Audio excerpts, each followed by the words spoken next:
That's the hardest to do without it. They're like, are we go, everybody? We'll be live in we'll be live in Wainoni and Washington in a second. We've already started, so we won't karakia ourselves again.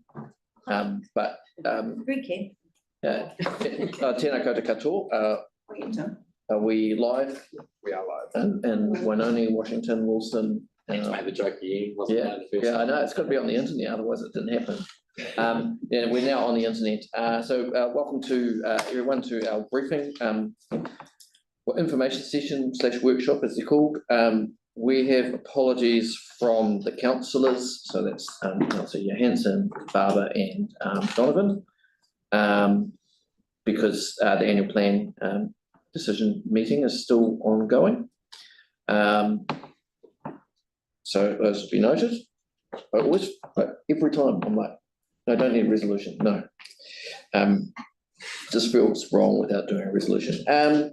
So we have 3 items for our information session. So first we have the Burwood and Waitai intersection improvement, and second we have the local cycle network eastern outer orbital feedback. So this is all obviously information, not decision making meeting. And then finally we have our featured domain in Thompson Park, crime prevention through environmental design report. So firstly, let's go to the Burwood and Waitai intersection improvement. Jackie. Apology for early departure. Apology for early departure. Can we have that noted, please? Thank you. And Tim is an apology for early departure too. It's a busy time. All right, so now a Burwood and Waitai intersection improvement information session. So we've got Chris, Tom, and Kieran. Kieran, I have to say I was very excited with Kieran. Yes, I'm very excited to get that information about the new pre-consultation stuff around road renewals. Oh, cool. This is something that we've been asking for a while, yeah, just I'm looking forward to seeing how it works. Cool. And if you get more feedback, yeah, we've been pretty happy with the process so far, so it'll be good to see how it replicates itself. Yeah, there'll be quite a few opinions for that Waitai and Albert Street. So, right, over to you. As usual, if you want to, you feel free to talk and then take questions, or if you're happy to stop, just kind of give me a look. Members will raise hands and I'll take a speaking order. So whatever's easiest for you.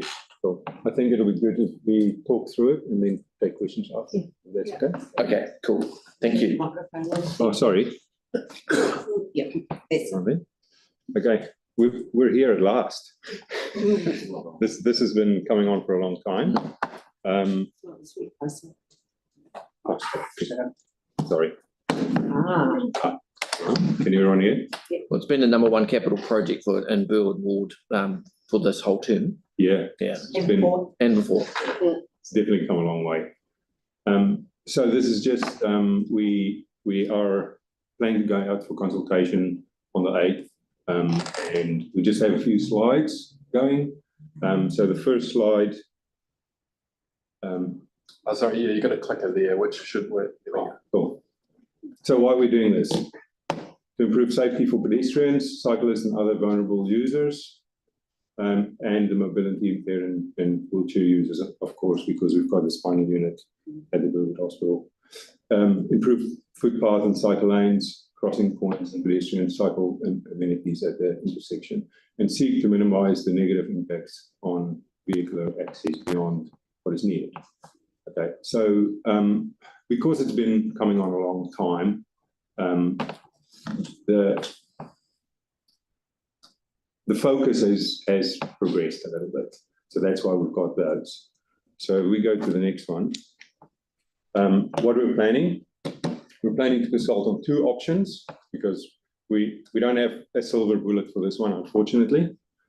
Upgrading the existing roundabout and signalisation on the intersection. Both options meet our project objectives, but have different impacts. Therefore, we want to consult with the community and stakeholders on both options. We're also proposing a pedestrian refuge crossing near the entrance of Burwood Hospital. That is where the pedestrian crossing is, or the pedestrian outlet onto the footpath is right now. So that's what we're proposing there. So this is the first option. This is the roundabout upgrade option. Speed humps on the approaches, creating a safer road environment for everyone. Can be constructed next year within the budget, 2.5 million, depending on Orion's cost estimates, and everyone will be asking what's going on with Orion's cost estimates. So we've got overhead power lines there on the southeast side, if I'm correct, and where those 2.1 and 1.1 meter and 1.6 meter side is.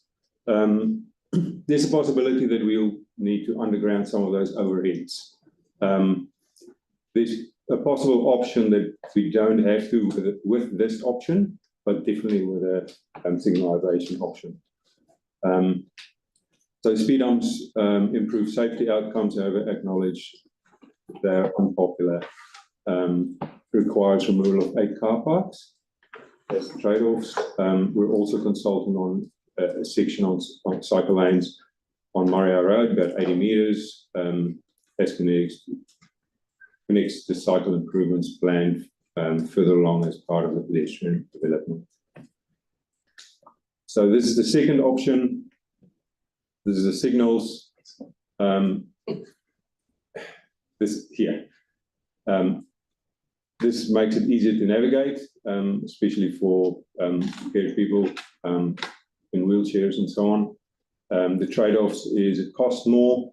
A big part of this will be Orion's cost, or the undergrounding of Orion's network, I should say, because it'll be a little bit more, or it would be more extensive than the option with a roundabout if we do with the grounds. So I think I know the answer to this question, but why is it our cost to underground Orion's network? Like, I know that we own them, yes, but why does it come out of the council's capital budget rather than theirs? So that's still to get tabled. We're just taking it as our cost at the moment, but that still needs to be tabled to see if they will come to the party. Right. Normally, as history will tell us, they say you touch our network, you pay. Well, maybe we'll need to talk to the sole shareholder. Yes. Well, no, not sole shareholder of Orion, but yeah, largest shareholder. Correct. Yeah, that might help. So yeah, it will delay vehicles traveling through the intersection. More extensive construction works are required, of course. It requires removal of 12 car parking spaces if we go for that option. We're also consulting on a section, same as before, with the cycle lanes, 80 meters. So this is the pedestrian crossing that we planning on. This option, or this pedestrian crossing, either way, if we do the roundabout upgrade or the signals, we want to put this in, if that's okay. It will. This will make it a lot easier for people to cross. Speed humps on the approaches, slow vehicles down, creating a safer crossing environment. Makes it easier for the hospital, access to the hospital and bus stops, particularly for the people with limited mobility. Have you engaged with the hospital already? Yes, we have. And what was the feedback? They are quite positive. I've got a slide. Sorry, I'm Okay. I'm being a naughty. All right, no, please don't do what I'm doing. No problem. Trade-offs, speed humps, improve safety outcomes. However, we acknowledge, what's happening at the moment. Requires removal of 4 car parks on that. So there you go. We have already made contact with ECAN, St John's, Health New Zealand, and FINS, and this was the outcome of it so far. ECAN preference is for the roundabout option, as it's likely to result in less delay for bus services, requested to revise use of placement of speed bumps. They want to have a workshop afterwards to discuss as well. St John's supportive of the project and improving safety outcomes for all road users. No option preference, and that there are alternative routes that can be used to access the hospital during construction. Health New Zealand, supportive of the project, request to revise use of placement of speed bumps. Action hold workshop. And FENS, we have contacted, but nothing yet. No question. So I just said, don't do what I did. All right, but I've got speaking order too, Kelly's, and then you, Alex. And then Jackie and. Okay. Just go around. Yeah. Well, oh, no. That's a recipe for too many questions. We're almost there. Right. So we're planning to go to other consultation on the 8th of July to the 28th. August, reviewing the consultation feedback. September, community board decision. Trying to get in on that last meeting that will be held. Cross our fingers for that. October 25 to March 26, detailed design. The roundabout option, August, September 26, is an estimate of that we can probably start construction, and it'll take 10 to 15 weeks to complete. The signals, at the moment, there's not enough budget for that in our project. We'll need, if we're going to go for signals, we'll need to put it in the next annual plan. I think I've spoken with our management today. Our timing should work out that it can go into the next annual plan. So we can possibly meet constructing in 26-27, financial 26-27. And that takes 15 to 20 weeks of construction. That's question. All right. So speaking order, I have Kelly, and then Alex, then Jackie, then Tim, then Joe, then Greg. Thank you. And then maybe Yannick. Thanks for that information. Fantastic. Just in terms of the speed humps outside the hospital entrance,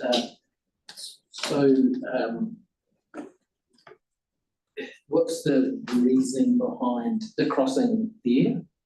Is it the bus stop on the other side of the road? Or is it just standard procedure on a road like that? Speed humps to slow traffic? So, Sorry. Probably want to try the other one. so this project's got a lot of history. As part of that history, there was a request from the hospital and the manager at the time to look at the crossing location. Look at putting a pet refuge crossing in, particularly around that location because it connects in with the sort of internal path network. Sure. As part of that, because there's anticipation that that crossing is going to be used by less mobile people, and as part of their rehab, they need to get up and about and walk around. And so the speed humps there are intended to provide a little bit of extra protection because these people are incredibly frail. Obviously, there's always going to be a trade-off.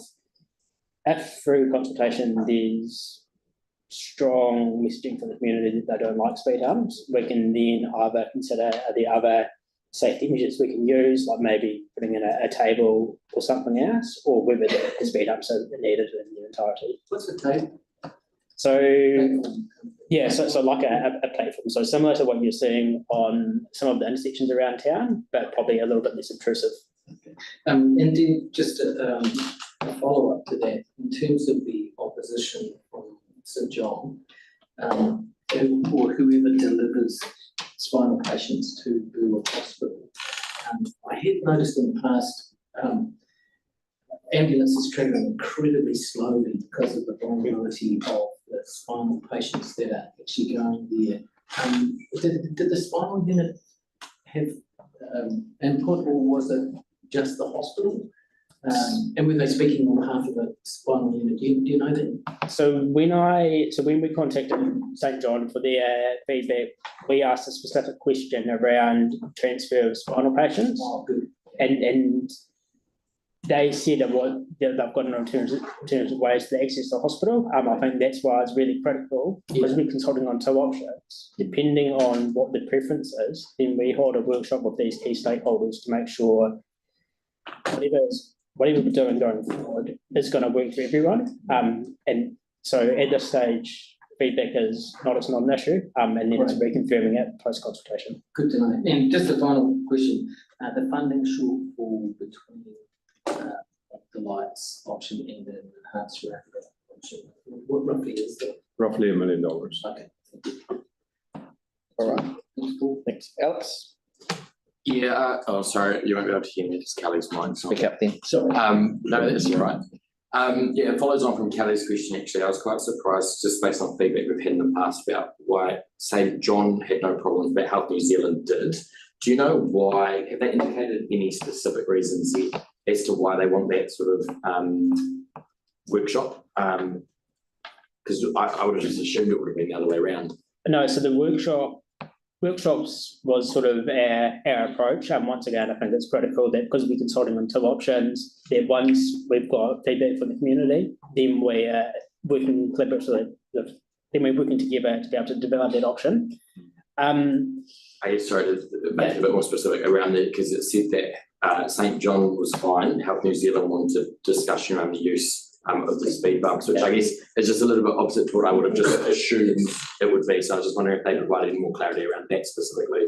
So St John and Kieran might be able to help as well. It can be quite interesting, as their overall governance seems to be quite supportive of slowing people down and protecting vulnerable users. Operationally, you'll get some people that have a bit of a different opinion. So I think once again, it's through consultation, community involvement.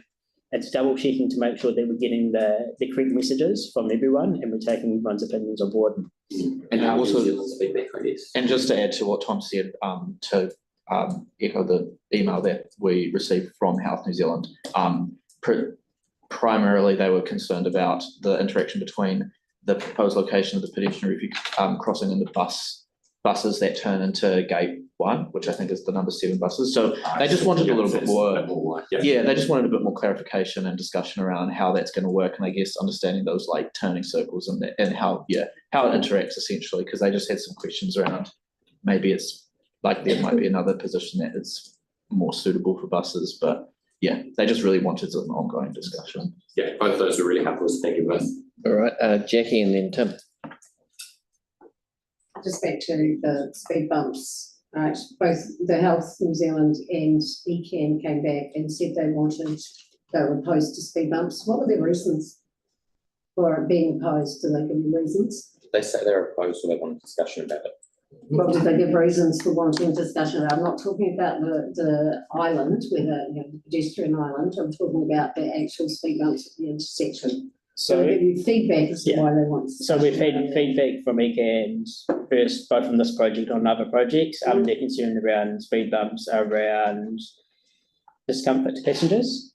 On the buses? Yeah, on the buses, delays and delays to their timetables and operational efficiencies. Okay. And Health New Zealand, what's their opposition to speed bumps?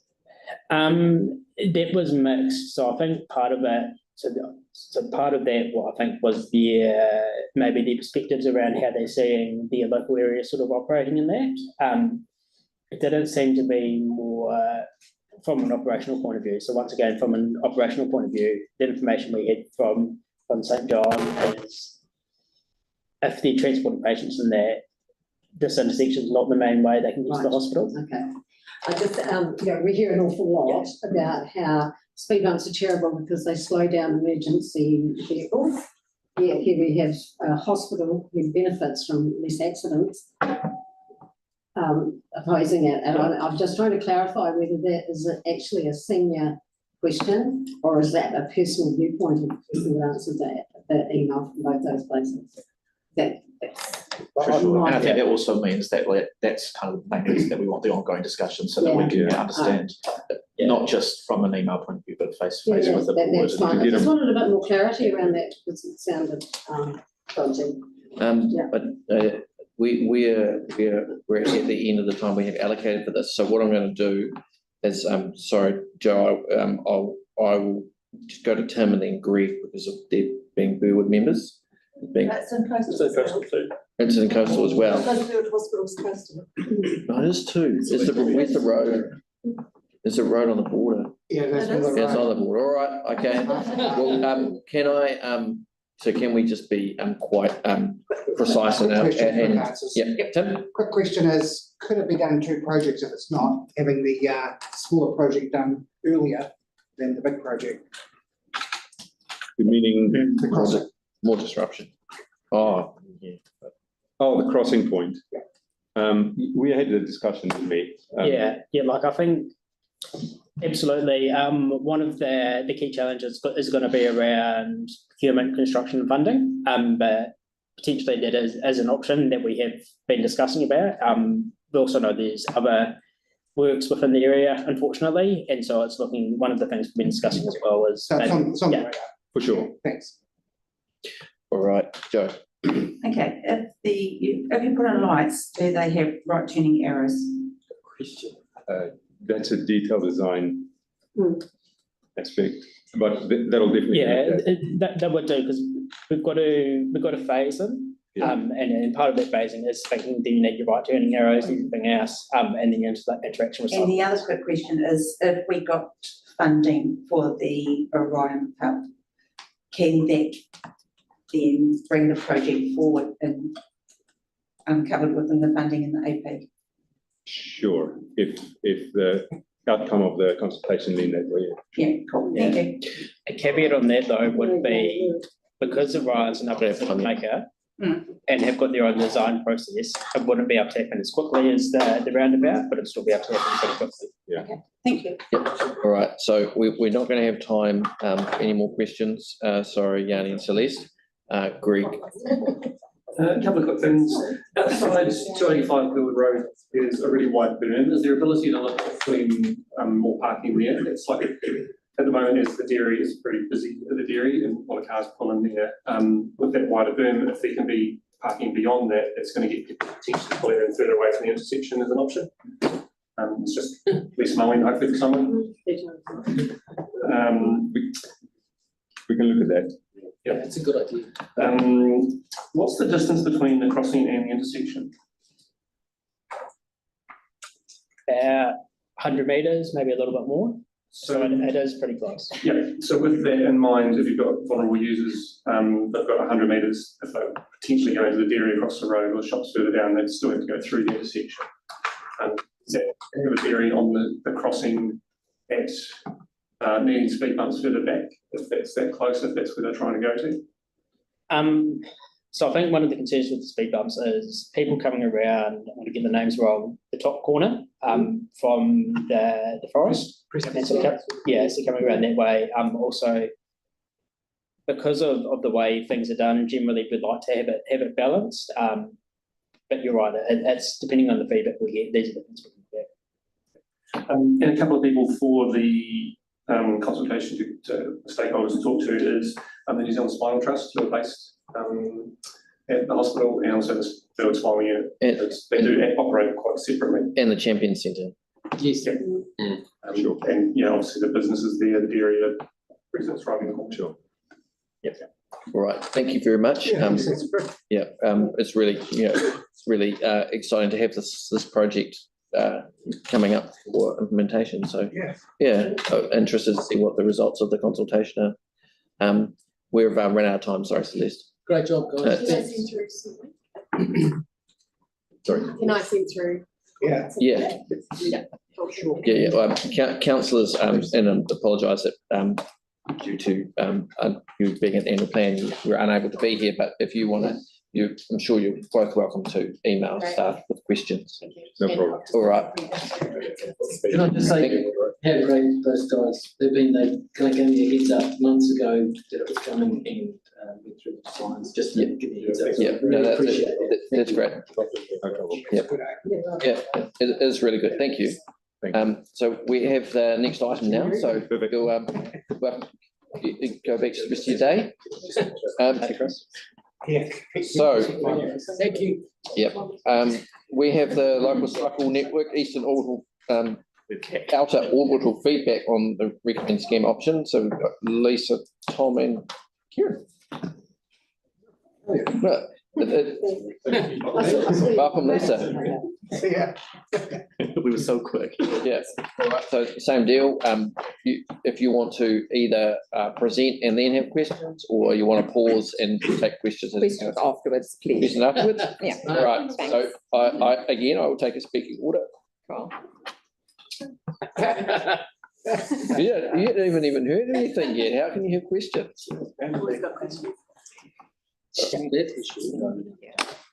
Oh, all right, and your plan is over the other side of town, forget about it. We're on the same team. All right, So the one plan, team doing it together. did you send? I sent the plan, yeah. Oh, is that just at the bottom of the report? Yes. I can pull that up. One moment.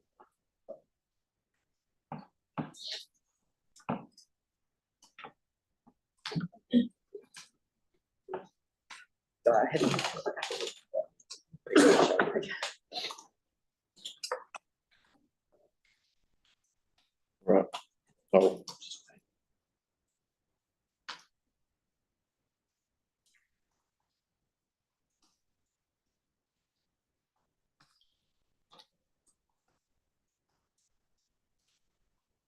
That's your question now, so that's what. No, you can't. You can't. So if anybody can ask a question now, it's Elise, because she's put her hand up. That's what I said, I could ask now. Yeah. While he's bringing up the plan, I just think I need to mention that any questions relating to sections in the area outside the scope, those questions can be directed to the transport unit. Okay, just putting that out there. Thank you. Can I ask a question around what the scope is? So the scope is basically from the roundabout from Bridge Street and Estuary Road along Bridge Street to the end of ending at Marine Parade, and then not ending yet, continues on Marine Parade and continues up to the mall. That's the one section, and then the other section is in the top by Rookwood Ave and Bauer Ave, along there and ending onto Bowhill Road and ending on Marine Parade. In the section that there was additional budget for, what point do we discuss that part, which is the section from Bridge Street South? That's the extra 30K that was added to the budget. Yep, the extra 30K is to do investigations on another section by Eptide, which you questioned, and I emailed about that. Yep. About that, yep, just that, yeah. So when do we discuss that part? As part of this? When the plan is, the annual draft plan. Your microphone on, please, Oh, sorry. Oh, I could hear you, Celeste. Yeah. Yeah. can you not hear me? I could hear you, but I'm just worried that somebody with even worse hearing than me couldn't. Yeah. He's calling you, okay. Is that, oh, sorry. Yeah, okay, so can I share? So I just want to understand that, so the 30K was added to do the planning at the same time? No, once, because that was the resolution of the draft plan, once it is approved to do the investigations for that. Okay, so I'd rather than, like, the thing we need to know is what's in scope. I think we've. Yeah. Yeah, What's in but scope? I'm sorry, I'm clarifying it because I put up the amendment to put this on scope, so it should be part of this process. So I just want to, maybe we can come back and Yeah, get that. so checked. that bit is meant to happen once we haven't looked into it yet because it hasn't been approved on the plan. I mean, it's come up as a resolution. So that's going to happen after July when we address it. Okay. Okay. Okay. So the purpose of this meeting is we're basically presenting a high-level schematic plan, which is what's on there, for the Eastern Outer Orbital cycle route. The aim for this meeting is to basically gather community board feedback before we continue with the detailed scheme design. And this will help shape a practical way forward. So just a bit of background, I'll just run through that on this. So we've been asked to develop a local cycle route, which involves delivering a targeted level of service across the eastern section of the outer orbital cycle route. This particular cycle type focuses on reallocating existing road space using signage and line marking, which targets the enthused and confident cyclists. The aim here is mainly linking like existing facilities, like residential suburbs, shopping malls, schools, and connecting, as I mentioned earlier, from Bridge Street, Estuary Road roundabout at the south, and then in the north, Rookwood and Bower Ave roundabout. So what we've done so far is some analysis and explored what we actually can do with the budget that we have, right? And this is what we can propose shown on the attachment. I think it's also, it needs to be, it's worth mentioning that it needs to be understood that this proposal outlines what we can realistically deliver, along with associated impacts such as parking, right? What we're presenting is the most viable option within current constraints. And we acknowledge that the solution may not meet everyone's needs. We also need to keep in mind that this is a low-cost proposal focused on signage and line markings. Yeah, so I'm guessing you have questions, and Tommy, you're now open to the issues that we are having there. Maybe, thank you, Lisa. Maybe I'll jump in for a little bit. So so my role in this is a scheme designer. So that's really looking at what can we feasibly achieve based on our budget and based on our scope to achieve the outcome. What you see on the map is the blue, where we've got existing or proposed separated cycle facilities, and the orange is where we've got painted on road cycle lanes. As Lisa mentioned, this is a local cycle route, so we're looking at ideally extending the cycle lanes. So that's the level of service we're trying to target. One of the challenges is, and this is why we've come to you to seek feedback, is to be able to install local cycle lanes on a road with not impacting on car parking, you need around 14 metres. And so what you'll see in these cross sections and underneath them, for pretty much everywhere, there's going to be some impact on parking. And so we know that parking is important to the local community. And so I was really asking before we progress, is that trade-off acceptable? Saying that, some sections have less impact on parking than others, and that's why you've got the colour coded. So the green sections have a very minimal impact.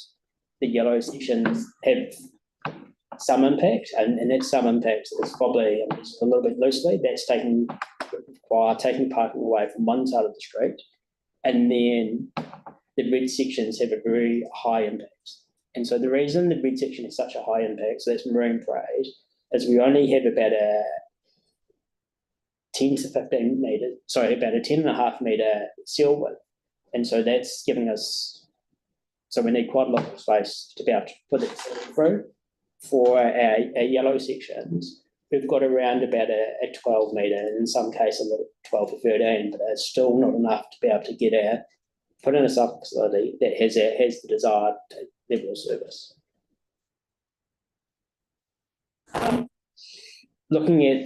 When we're looking at our options, we're looking at what could we do. So some of the other treatments you could use as the likes of the cycle greenway. The challenge is with the cycle greenway, you need a traffic speed that's 30 kilometres an hour or below, and also a lower traffic volume than what we have on these roads, these roads. So I was really thinking about, well, what can we do to try and achieve what our project is setting out to achieve, but also what is that impact going to be? And then is that impact going to be acceptable?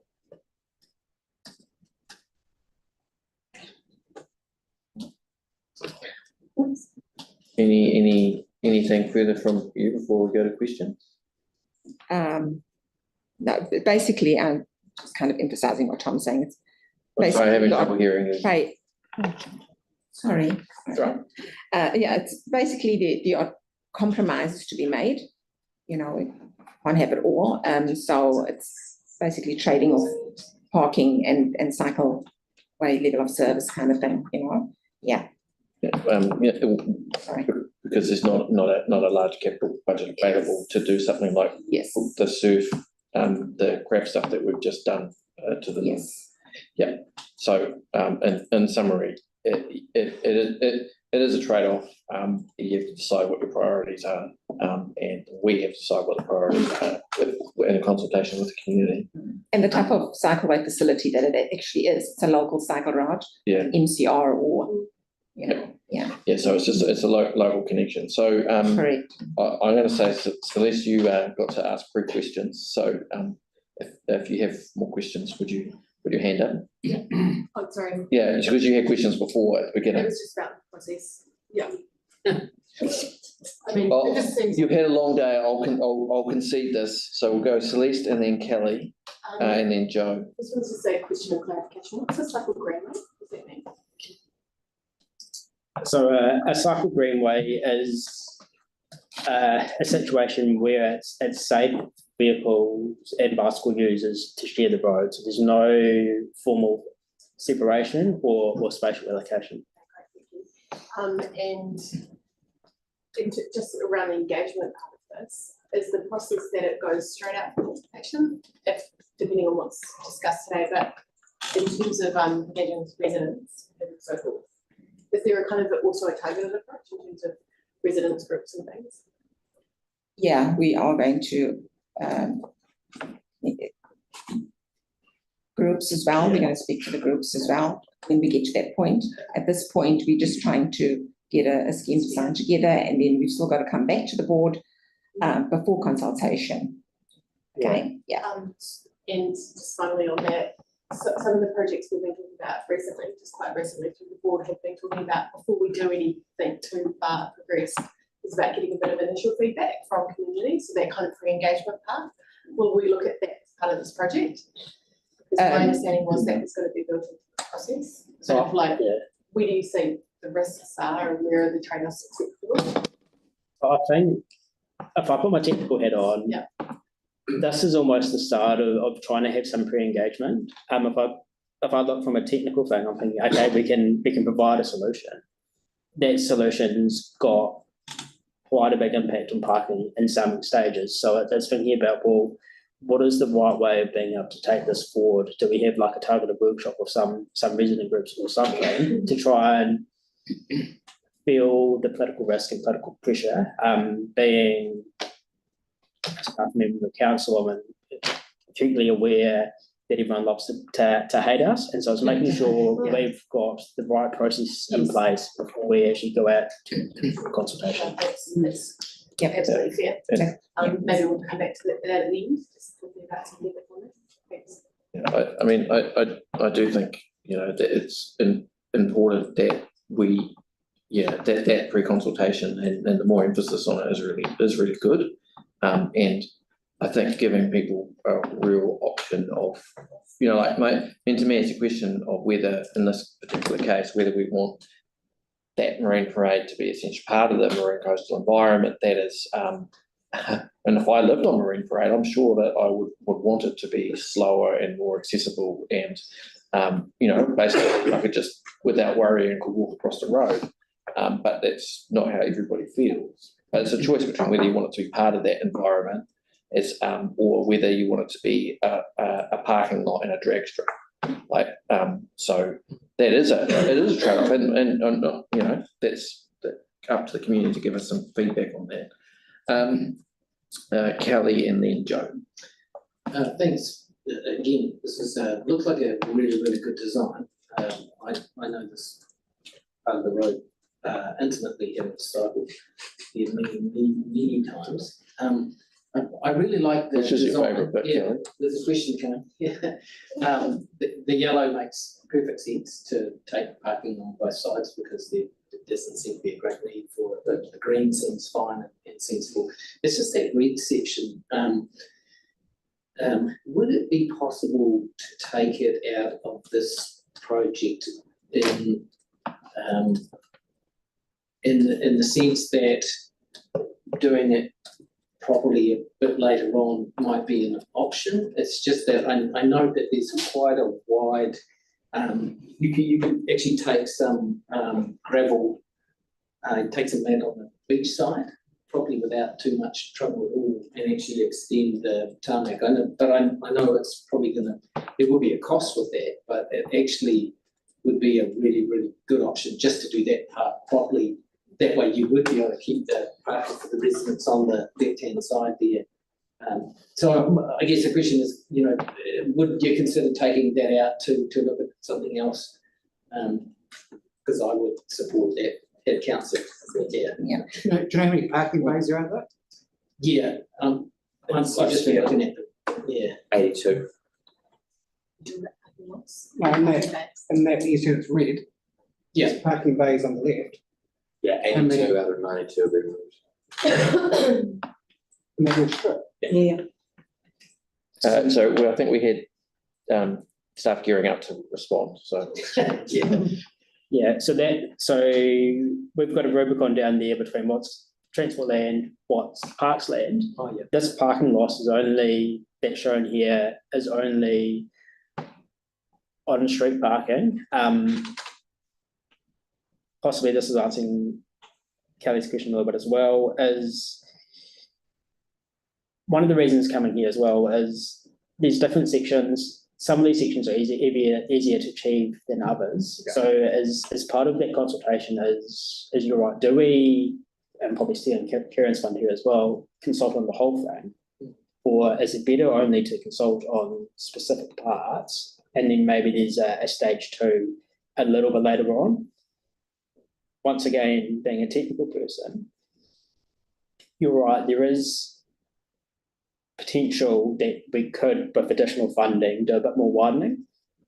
That takes a lot longer because we need more in-depth detailed design because it goes from being more of a signs and the lines project where we can go out with a local contractor, they can do some marking, to needing a bit more detailed design, a bit more investigation.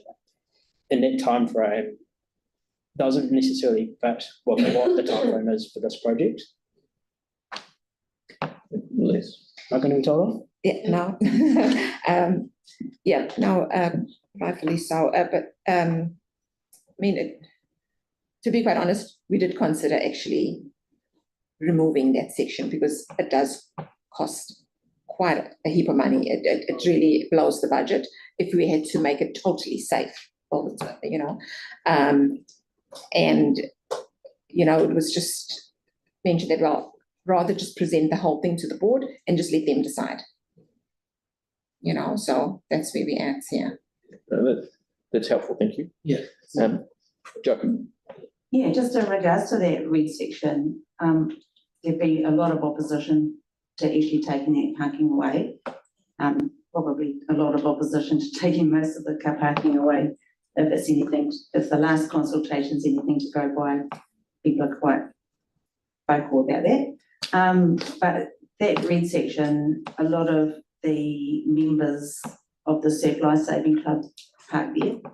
And when there's competitions and patrols and beach days, it comes in really handy having that there. Just not only for the members, but for Christchurch people coming to the beach.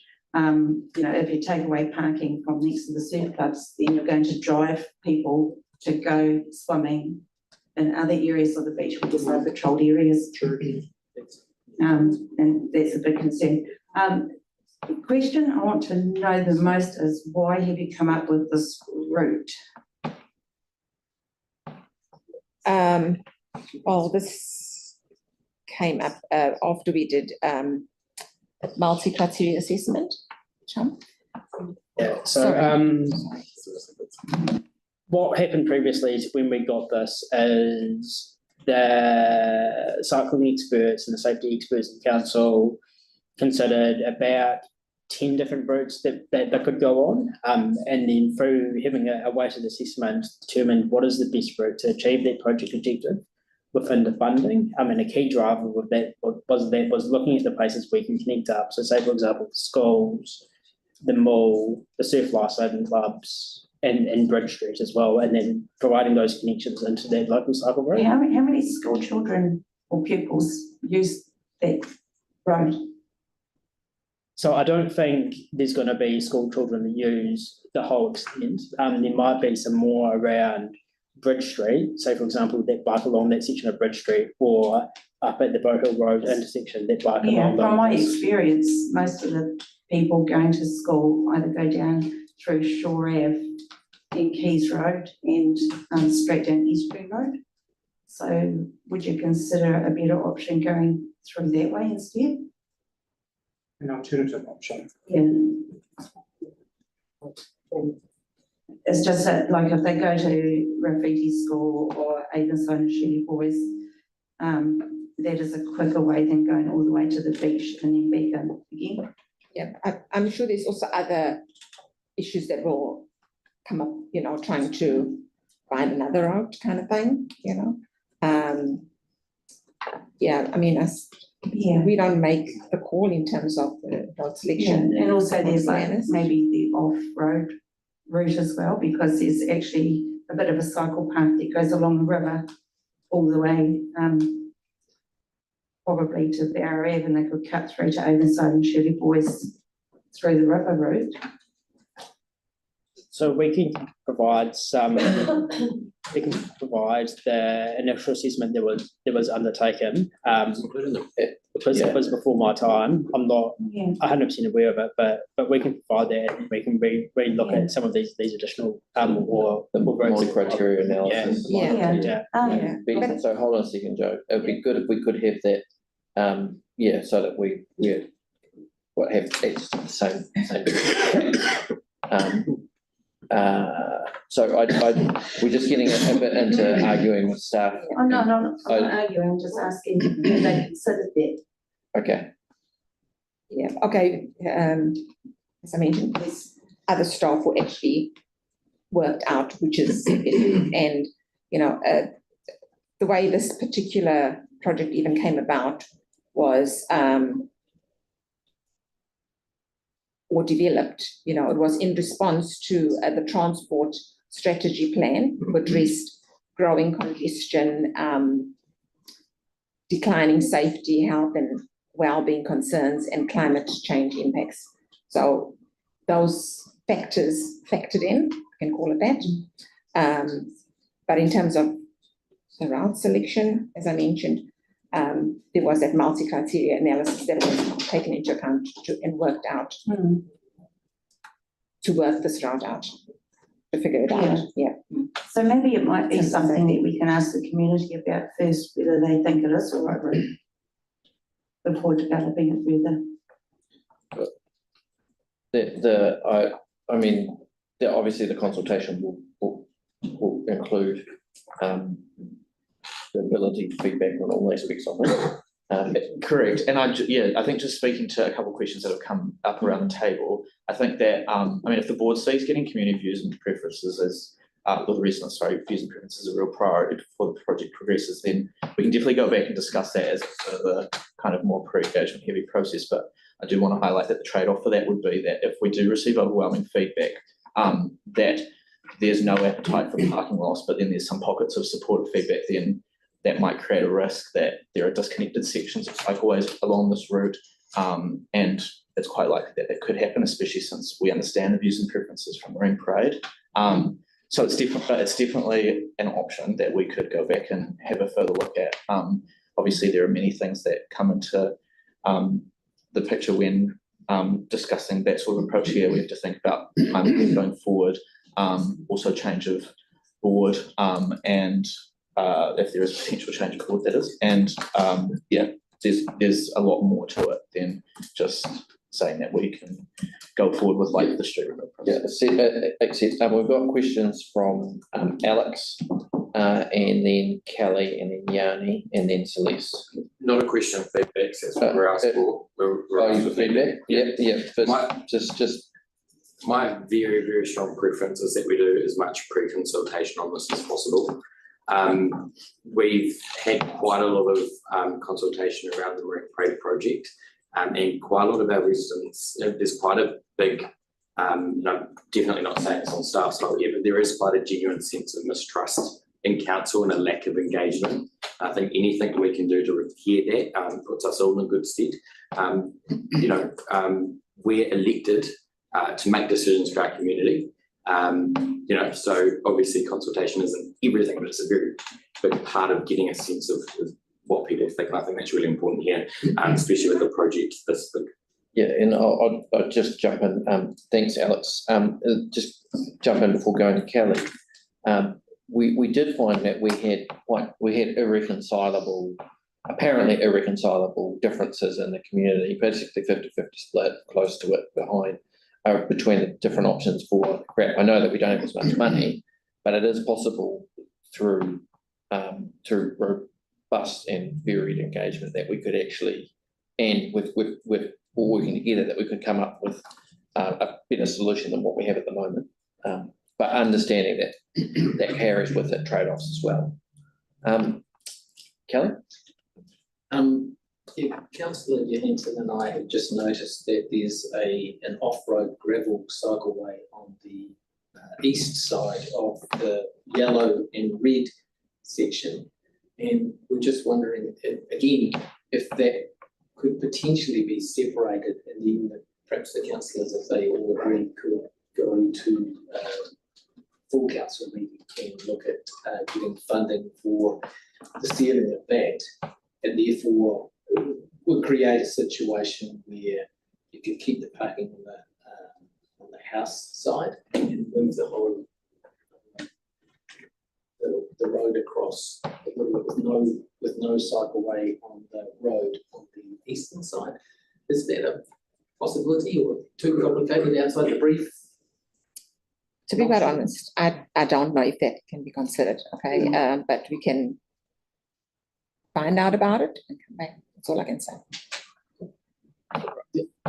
Cool. Yanni and then Celeste. Yeah, cool. I was just curious, what's the total budget for this? 557. 557. Thousand. Gold plated. So it's just like, so picking up on the idea of there's an existing pathway that's under-maintained and quite rough.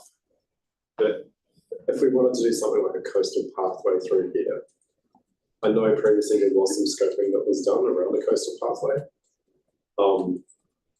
What would it take just to get a high level kind of concept of the feasibility of just having like a, and I know the money is obviously would be a lot more, but it would be good to get a sense of if we wanted to do something with a bigger vision for this area, given the huge intensification of housing that's happening, given the kind of sort of the rebirth of New Brighton in terms of development that's happening, what that might look like.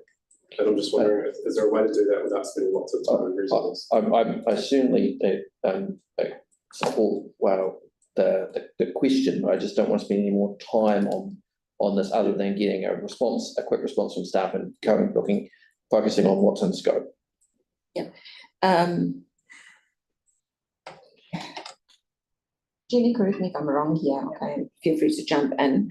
But anything outside the scope, all right, I'd suggest send in an email to the unit, because we're here to discuss this, and this is within the budget. Yep. You know what I'm saying? Right. So, no need to go on.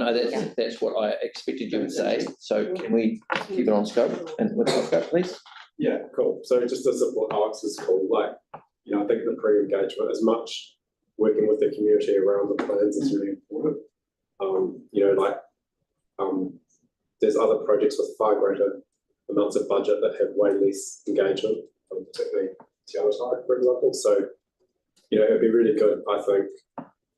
I just want us to support, that approach as much as possible so that we don't waste a lot of time and energy on a solution when actually the community might have some views at the start. And I think, I was really heartened by the previous presentation of what you're doing around the Burwood-Waitai Road and also the most recent feedback around Lion Street and the approach that you're taking to that. So just wanted to acknowledge, I'm really appreciative of that new approach. And I think, this would make a lot of sense. But thank you. So before the last question from Celeste, one of the things I just reminded of is years and years ago now, when we were talking about after the first earthquake when the Beckenham shops fell down, and we had to go run a seminar with the community about, what do you want? And the question he asked us is like, the community was, what do you want to be able to do here? And it's something I would be really interested in hearing from a response from people who live along Marine Parade. And what do you want to be able to do here? Rather than simply focusing on the kind of and the almost like the quantitative is not the right word, but the concrete solution. It's like, well, what, because we want to enhance the well-being of our community, but what does that look like for them? Because we might get some, if we ask some questions like that, I'd just be interested in trying it along here where there's so many conflicting and potentially conflicting views. So just thought I'd throw that out there. Celeste. Thank you. Also, thank you for your comments. Really appreciate it. So my feedback would be in line with others. I think pre-consultation or pre-engagement, whatever you want to call it, is important, but I think it's really important how we go about it. Like checking things out on Facebook, not good engagement in my view, because people don't understand what the project is, and they just see lots of parking and it's becomes the focus. But I'd like to see, because the combined community boards wrote to count the community board to ask for improvements along Marine Parade, that we kind of focus on what makes sense. So looking at where the improvements can be done, and then working with some of those key stakeholders. So the people that have actually previously engaged with us on this issue, getting their feedback, because they're the people that have already asked us to do some safety improvements, and then maybe even some drop-in sessions. So that's what pre-engagement would look like for me, as we've done with some other projects. In terms of the actual specifics, I think the roundabout's really key. It's terrible, that roundabout. Roundabout's generally pretty bad for pedestrians and cyclists. So that would be an easy one, and no loss of parking there. I think Kelly's point around the tricky bits, I think,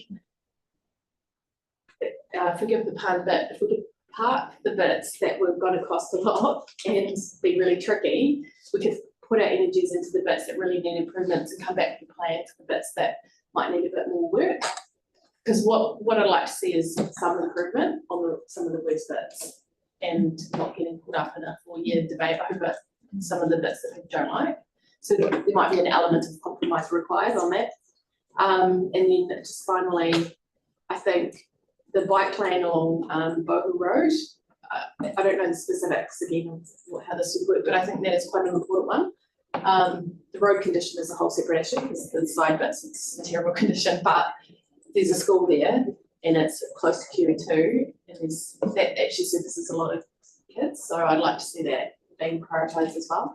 So I'm not sure if you can formulate that into something, but perhaps when we come back for a pre-engagement, we can get into a bit more specifics.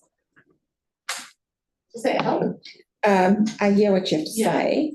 I'm just thinking in terms of all the improvements that you're mentioning.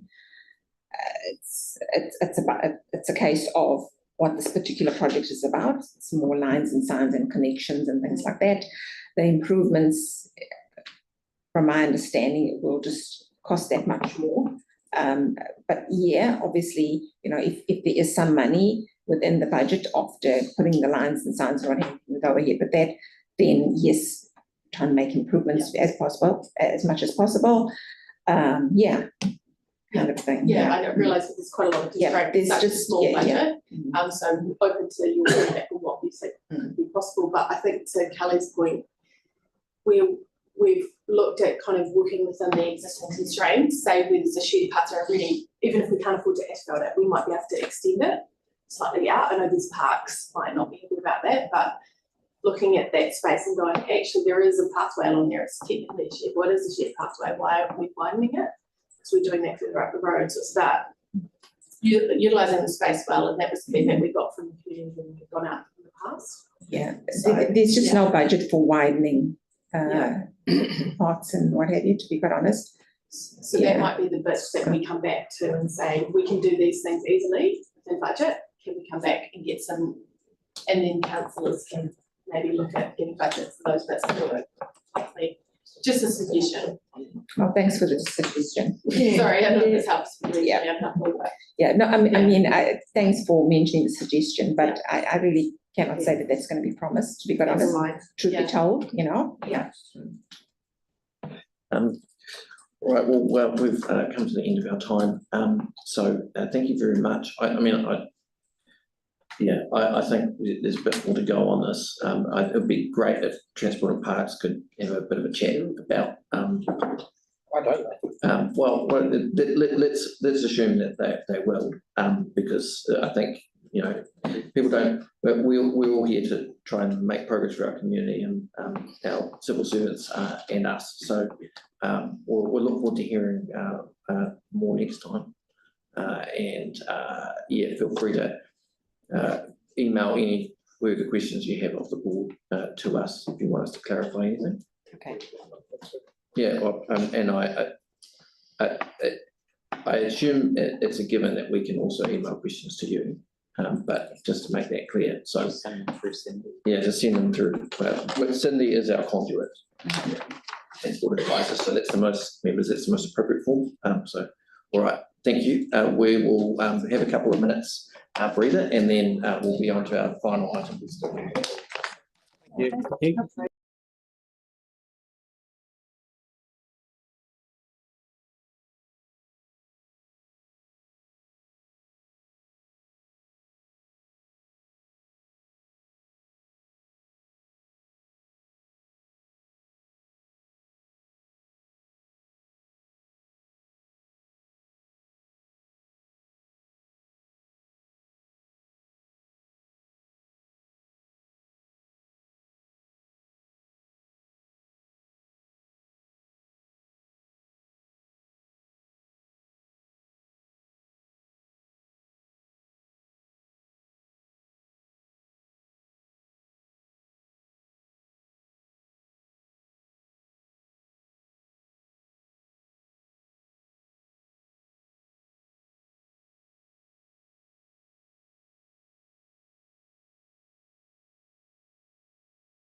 Right.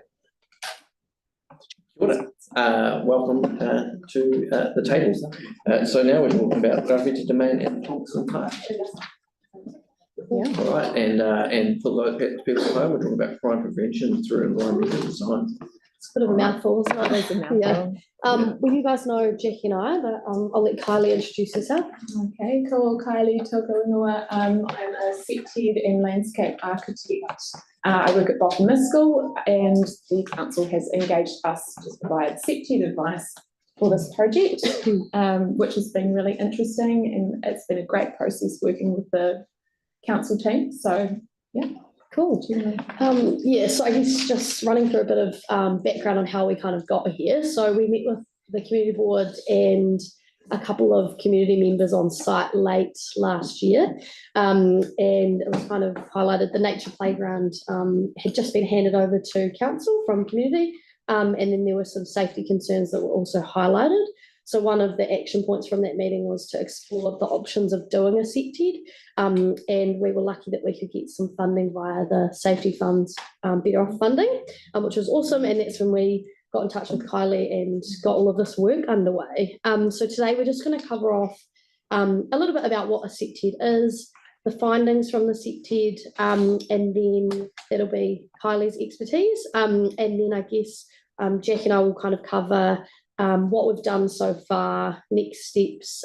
We also spoke to the community afterwards and kind of got a little bit of their feedback on the initial report to see what they think.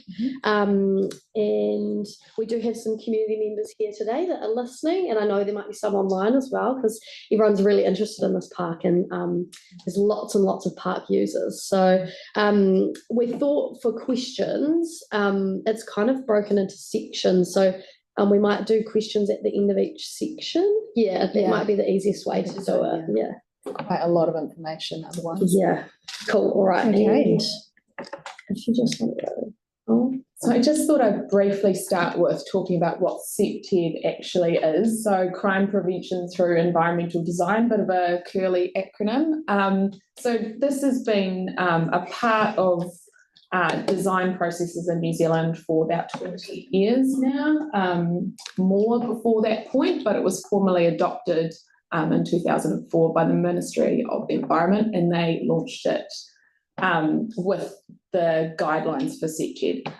So I guess basically it's really around making places safe, and there's some strategies and research-based techniques which have been vetted for a long, long time now, and these have kind of made up the guidelines. So the four key principles around I call it surveillance is the name that they call it, but supervision is what it's really talking about. So it's talking about seeing people, having people around to, activate places to make them safe in that way. Access management is around managing places so that you can allow people into safer places, and then reflecting that not everywhere can be a safe place. So you're preventing people from going into those areas. Territorial reinforcement, which is probably, I would say, not really CTED. That's really talking about security and those kinds of measures. And then quality environment is the last one, which is about making places feel comfortable and welcoming so that they're promoting more positive social behaviours rather than antisocial behaviours. So that's sort of, I guess, at a high level what CTED is all about. So to make a safe place, CTED's not the answer for everything. So there's lots of things that make up a safe place. So security is one aspect of it. There's the management of a place. I'd probably introduce a fourth one, which would be the context around what the environment's like, who lives there, who works there, who goes there. So, and then there's the environment, which is the CTED part. So that's the small part of what makes a safe place. So, CTED's very helpful in preventing, difficult situations for people, but it's not kind of the only answer. Does anyone have any questions on CTED before we kind of know? You've probably all heard it before and stuff, which is great. So as Sam was saying, this piece of work was commissioned because you guys found out that there were some safety concerns, particularly in Rawiti Domain, but also in Thompson Park. So that has meant we've gone and investigated what the issues are and trying to understand why there are issues, and then we've made a series of recommendations to try and reduce risks for people and I guess take away opportunities for crime to happen. So that's essentially what this piece of work is focusing on. Should we go next one? So you can cover this. Yeah, so I guess the start of the process, we got some community input and we had an initial meeting with users of the park, and there are a lot of users of the park. We had a really good turnout. We had eight groups that were representative, and they were Eastern Sports Hub, softball, archery, the community gardens, who put on a delicious morning tea. It was great. The Green Lab, Youth Life Trust, the Golf Club, and then Christchurch NZ. And the groups that weren't able to attend in person were able to provide feedback via email or a phone call, and Kylie went out and met with New Brighton Catholic School as quite a key player in this. And then I also met with the North Beach Residents Association at one point as well. So the feedback is really important into going into the septed, and hearing what they have to say is quite important. Yeah, do you want to add anything? Yeah, so I mean, we kind of recognise that the people at this table are the ones that really know the place deeply, so we have leaned on them for their deep knowledge of Rawiti. One of the massive advantages that we have is that we've got so many people who use the park, and there's so many different groups. We have staff that are stationed in the park, so that's a real strong point for from a SEPTU perspective, if you've got somebody there that really knows the daily patterns and routines of a place. So that was a positive thing that's come out of this research. Okay, so just jumping into, I guess, what we found out working through this process. So we did have the stakeholder meeting. We had some follow-up discussions. We've investigated the crime statistics and had a look at some of the data that comes out of these parks. We've also done quite a few site visits at daytime, nighttime with council staff, and then sort of at random times through the school holidays. To just try and get a really good gauge on what's actually happening and to sort of see it for myself.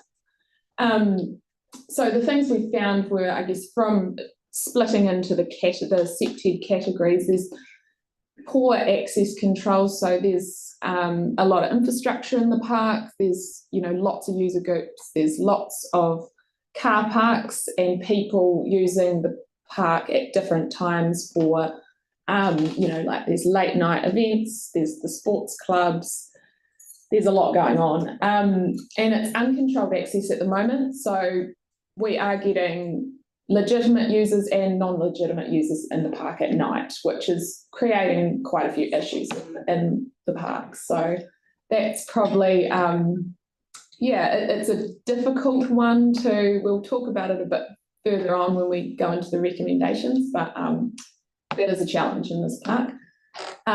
Quality environment. So we found that there's a bit of a lack of amenity in a couple of places where maintenance has dropped down. There's trees and vegetation which is requiring management, and that has got quite a significant impact on how you feel in a place, as well as actually being able to see views and see people that are coming and supervise people from the outside as well. So that there's a few runs on the board with that one already, which is really cool. And at night, the lighting is pretty outdated. It's old halogen lighting on the pathways, the pedestrian pathways. There's some good lighting in the car parks, but it's pretty inconsistent, and there's no, sense of connectivity and like wayfinding about it. So that's a bit of a challenge from a SEPTED perspective. There's lots of dark corners to hide in cars, which is a pretty major challenge for a lot of the stakeholders who are in the park. So there's that. From a supervision and activation perspective, the limited sightlines in this park is a real challenge. So we have a park which is largely internalised within residents and the massive golf course. So that means that we've only got a very small road frontage with Keys Road. It's challenging because it means that we don't have any reliable supervision in the park. We're relying completely on users within the park to supervise each other and provide a sense of safety. There's some parts of the park which has got better supervision than others. That's the eastern end towards the sports club. That's got some residents which have open fences and whatnot. When we're moving further away from the beach, it kind of gets more tricky from a supervision perspective. The other thing around supervision is the size of the park. It's around the same size as South Hagley Park, so it's absolutely massive, which is crazy when you have that kind of perspective on it. But the layout of that park, we would never design that today. So having that sense of internalised layout, we all know that creates issues. So there are some real challenges here to solve. The other thing is around supervision and activation is where we're directing people. The positioning of key assets can be a benefit and it can also be a real challenge for supervision. So playgrounds, toilets, the sports club, those sort of things which are, they're drawing people in. So carefully positioning those is something that can have a positive impact or a negative impact. And in this case, it's quite a challenge. And then we have lots of community facilities everywhere throughout the whole park, which is amazing.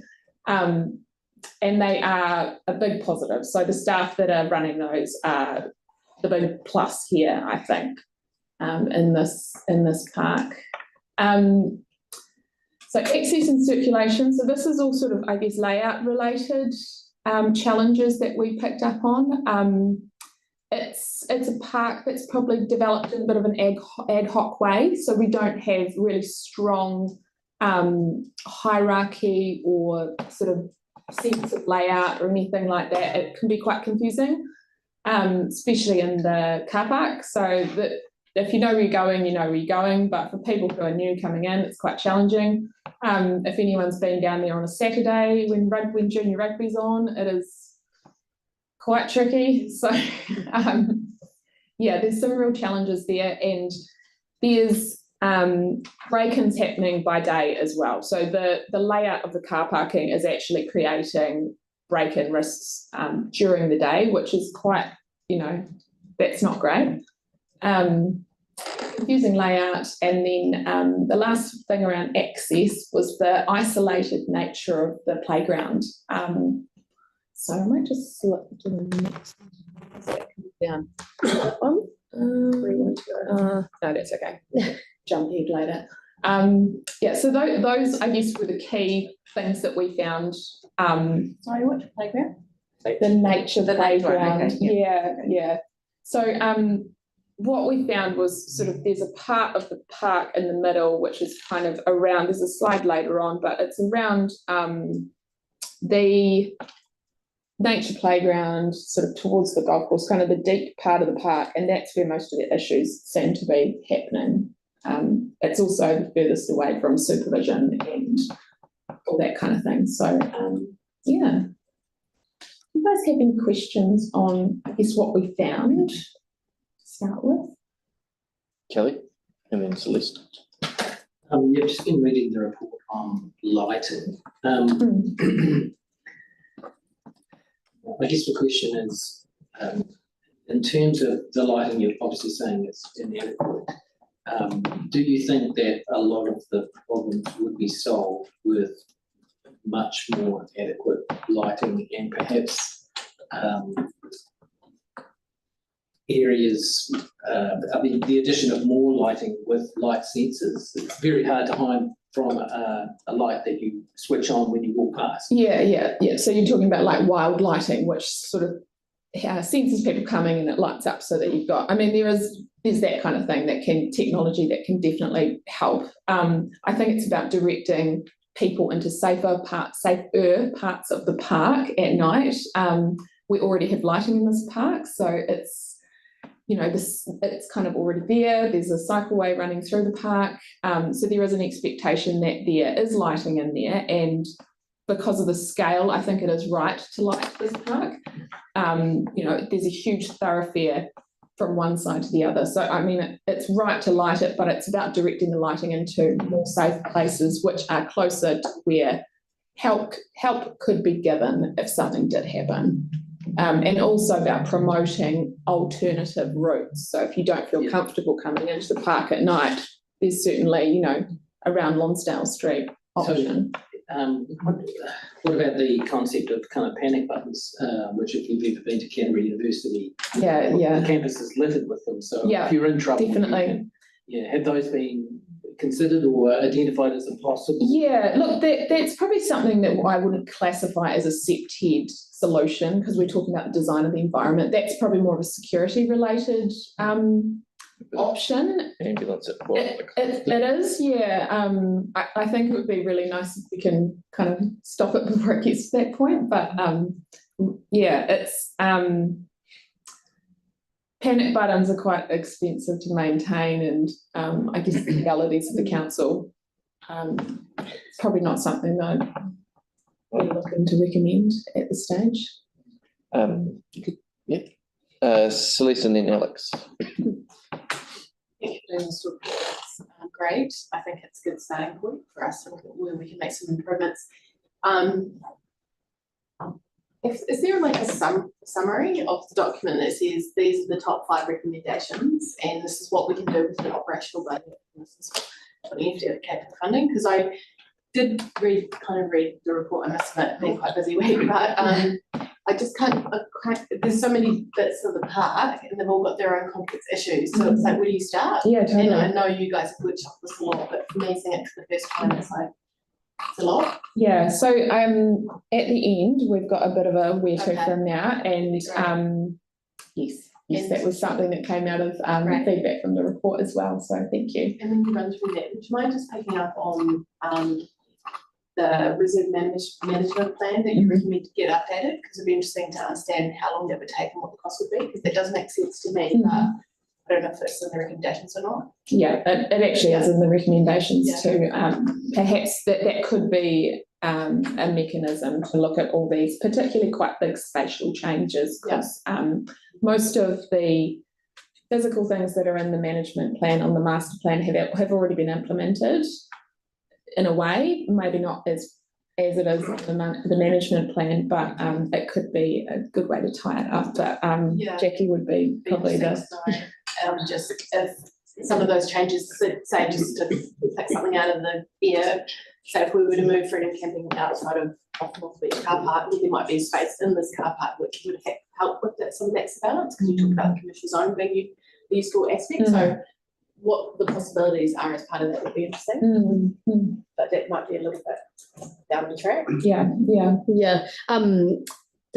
I have been told that the Parks Unit are looking to complete a sports park omnibus management plan. So what this basically means is, instead of completing individual park management plans for each park, there would be one big plan, and there would be specific sections for each park, but the objectives and the policies would be the same for all parks. So Rafisi Domain would be included in this, and timeframes are currently unknown, but they're working through the classifications of each park now and hoping to set out some timeframes in the new financial year. So it kind of gives us a little bit of indication that something is happening in that space, but from this report, we recognise that it does need to be updated. So it'll probably be via that.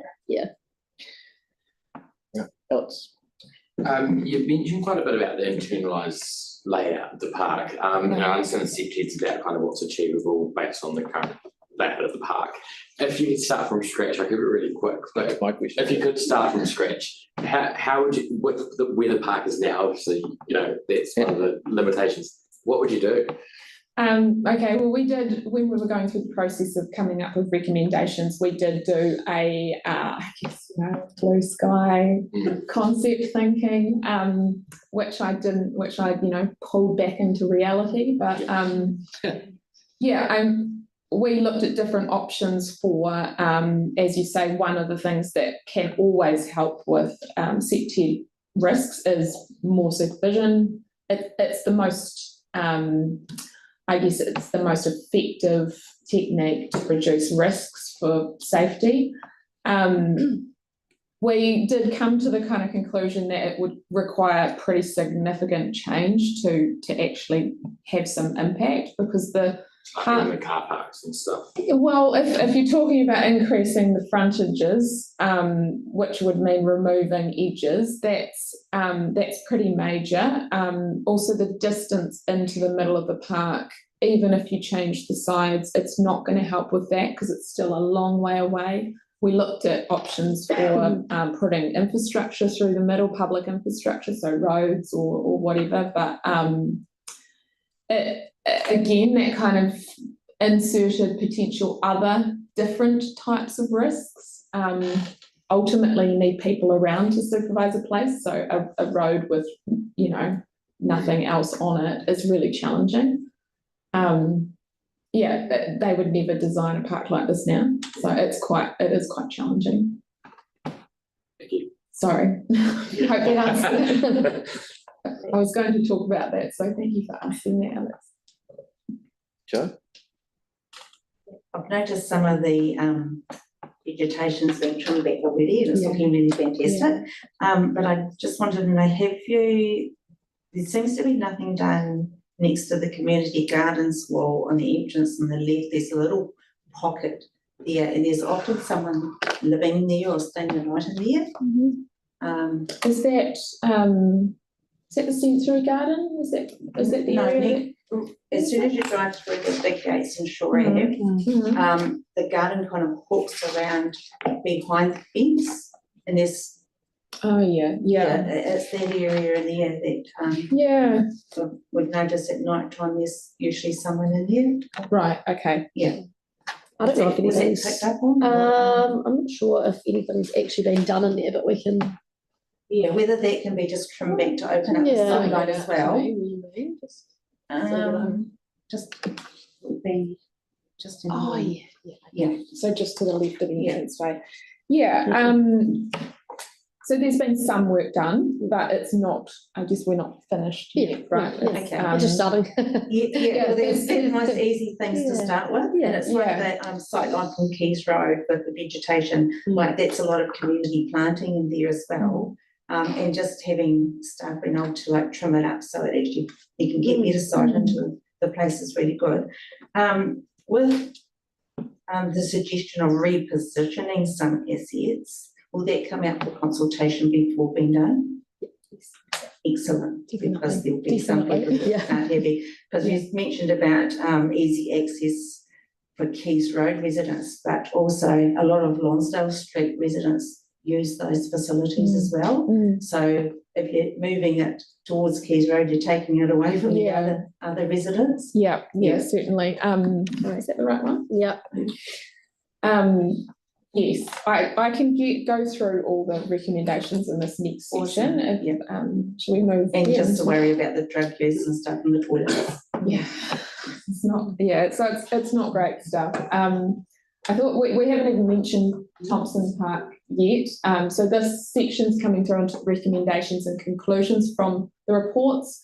So essentially, what we found at Thompson Park was it's a really good news story.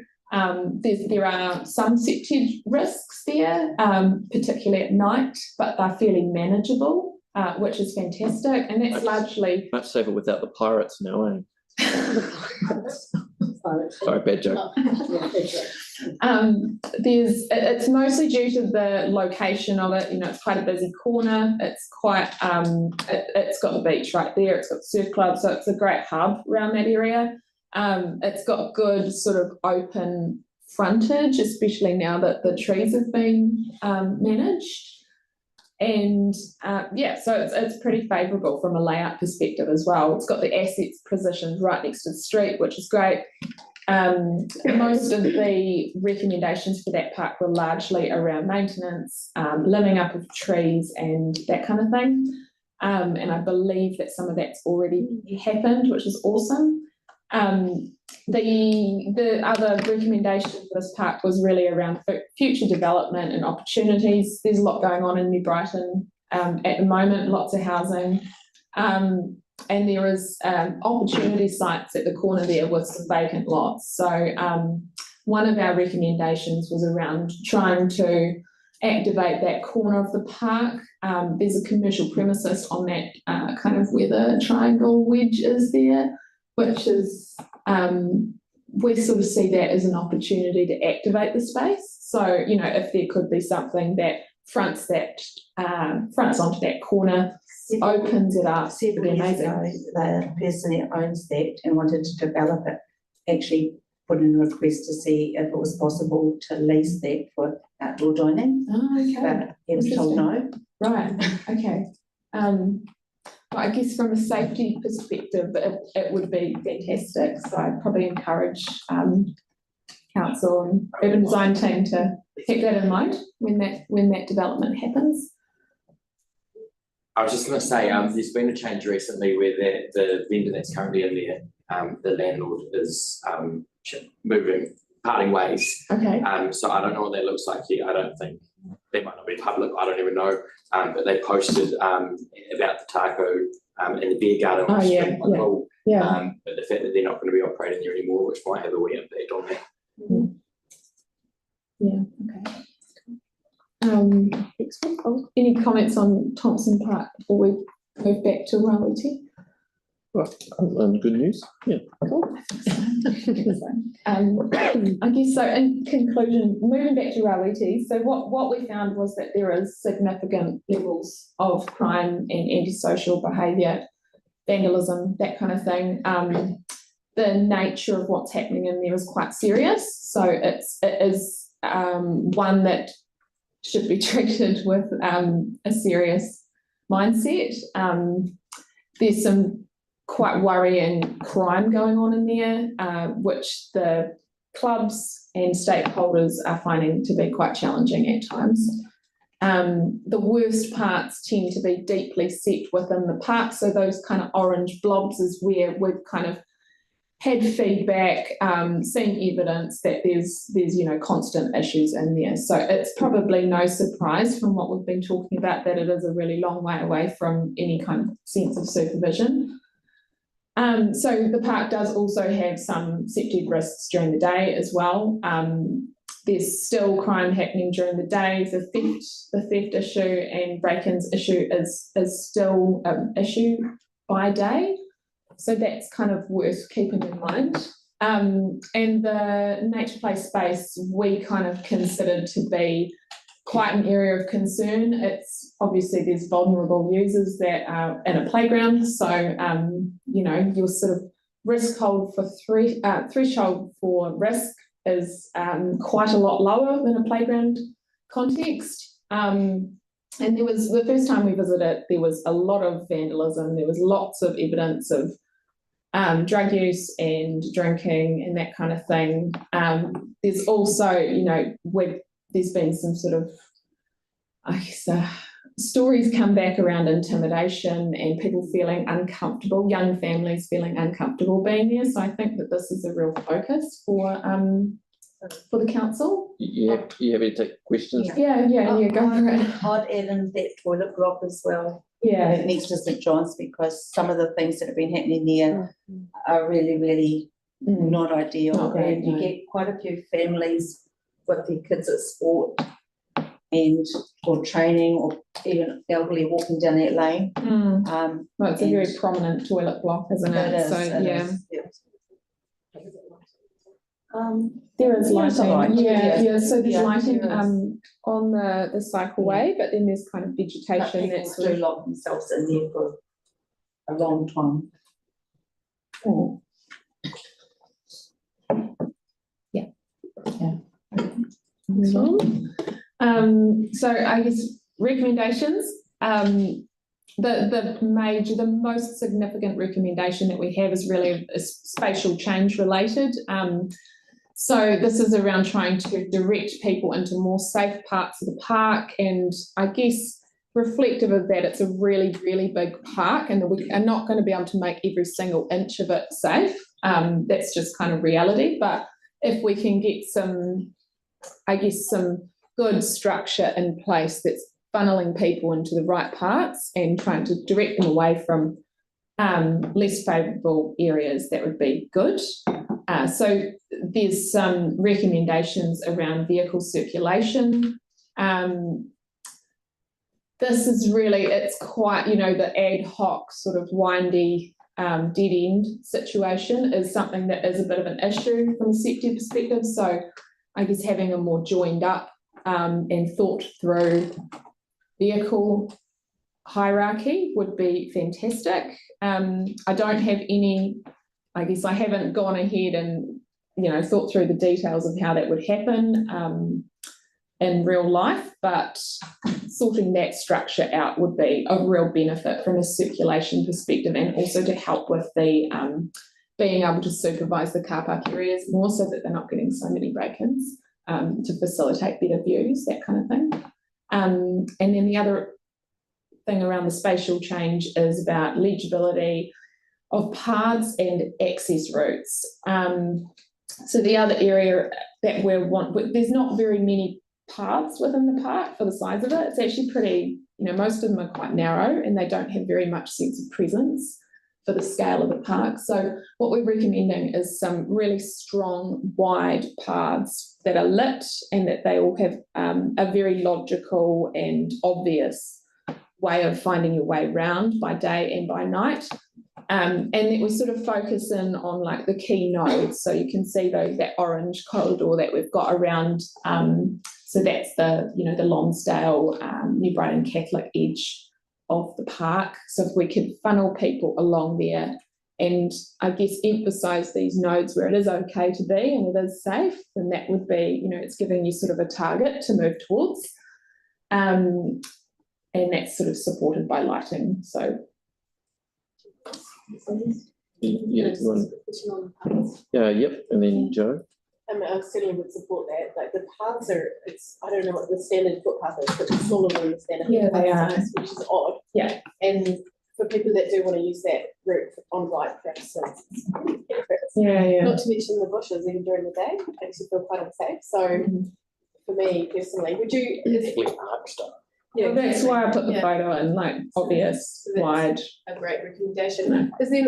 I'm sure it's in the report. Is there one north to Bohill Road? Is that part of the recommendation? You mean like where the cross? Do you mean where the cross one is existing, or? It's the one that goes past through the golf course. Yes, that's it. Yeah. Yeah. So I haven't. So that was slightly outside of scope. Okay. For this report, so I haven't looked at that. Certainly no, I wouldn't recommend changing that though. I think that's a really good kind of cross section to have. Yeah, it does. It's quite narrow though, isn't it? More about the width. I think, and also because in terms of desire lines, it's good to have some that's safe, but you also want people that want to get through the park. So really, that would be a priority as well. Yeah, it's a very popular cycle route. I mean, it's to not include it means that you're not actually making it safer. You know what I mean? So it's good to see that. Yeah, cool. Okay. Right, Joe. Before you do that kind of thing, would you actually do some consultation with residents living across that peninsula?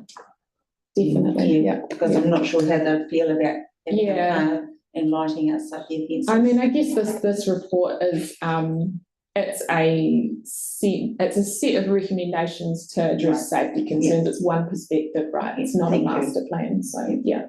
Yeah, any major changes like paths, lighting, all of that sort of stuff will be done probably via a new master plan of some sort, or potentially the urban tree planting plan that's going to be done in there. So those major changes will definitely have consultation and go out to the community for sure. Yeah, that's one. All right, Joe. I have one Yeah. question. Sorry, I missed it. All right, over to you. Okay, moving on, thank you. So the other recommendations, which are probably not as significant as the spatial change recommendations. First one was really around the nature play space and how we can look at addressing some of the issues that we have in there. So already the arbor team have been in there limbing up trees and doing some maintenance work in there, and that's made a real difference. So that's been fantastic. So that vegetation management was all part of making that feel a bit better. Upgrades to the existing infrastructure and maintenance, that's really around topping up the soft fall, painting some of the graffiti that's there and just kind of giving it a bit of a freshen up in there, because it is feeling a little bit, well, certainly when we first visited the site a couple of months ago, there was quite a bit of graffiti and it was looking pretty rough, but the council's already been in and done quite a bit of work. It's made a difference, which is fantastic. The other thing was around that I think a few people have picked up on was around asset renewal of playground features. There's a ageing playground right in the middle of the park, which is by the canopy. So I guess my recommendation from a safety perspective would be to position it closer to the road where you can actually see it, closer to reliable supervision. Mindful that that's probably a little bit more contentious and there'll be other people that will have a different view on that, but doing that would provide an opportunity to, I guess, you've got the nature playground, you sort of, if you reposition play assets, you're kind of pulling them closer to Keys Road and you're making a more significant playground, which would have an actual street frontage. So that's really what that recommendation is looking to address. Yeah. So had a wee bit of feedback from people already. I'm sure you did. Yes. And the whole thing that they just loved positioning the playground because it's close to the sports field. So when the parents are watching rugby, the kids can go and play just on the other side of the canopy in the car park. And it's really, really well used. Yes. No, and well loved. Totally appreciate that the positioning of that. I guess my question would be, are these kids supervised or are their parents, coaching, playing, reffing sport? Look, put my hand up, I do that as well, but this is probably not a context where I would encourage that to happen, unsupervised kids on a playground when sport's happening. It's not something that I think is a great idea here. Oh, they'll be supervised. I was just like, when I walked in there, because I represent a number of wards over there, and we had a site visit. When I walked in there, I was like, well, this is really cool. But I just felt like somewhere where I would have wanted to go, but whereas my parents would be like, when I was a kid, my parents would have said, you're not going here without me.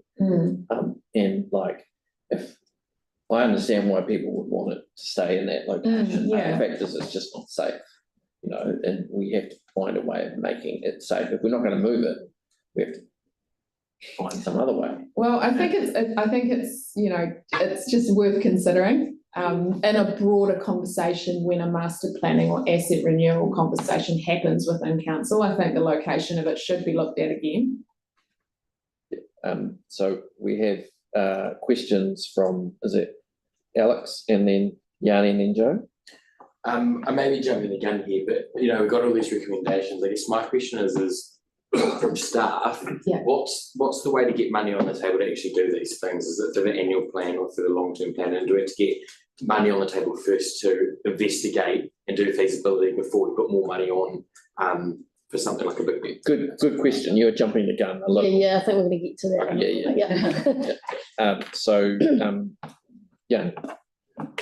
Thank you. Also, mindful people use the dog park in here. Did you have any recommendations around the dog park? Dog park, pretty good, really. They seem to be there all hours, day and night, and they are providing a level of supervision to the park. So I think it's actually a really positive thing. Sightlines, are difficult around that dog park. Like as you would know, there's quite, the trees need some work. So I think it'll be interesting once the ARB team go through and look at that area. There's also some garden renewal projects going on, so that is something that they can have a look at. There's not much in there, but sight lines are really tricky through there. Just wondered if there was any thoughts to the egress or the entrances, like obviously with the car park and the way, I know you talk about the traffic flow, but it also seems like there's a bit of risk with people, on one side getting out with dogs going across. Some of the dogs at the dog park can be a bit frightening for children, so the idea of the playground, it's just something that crossed my mind.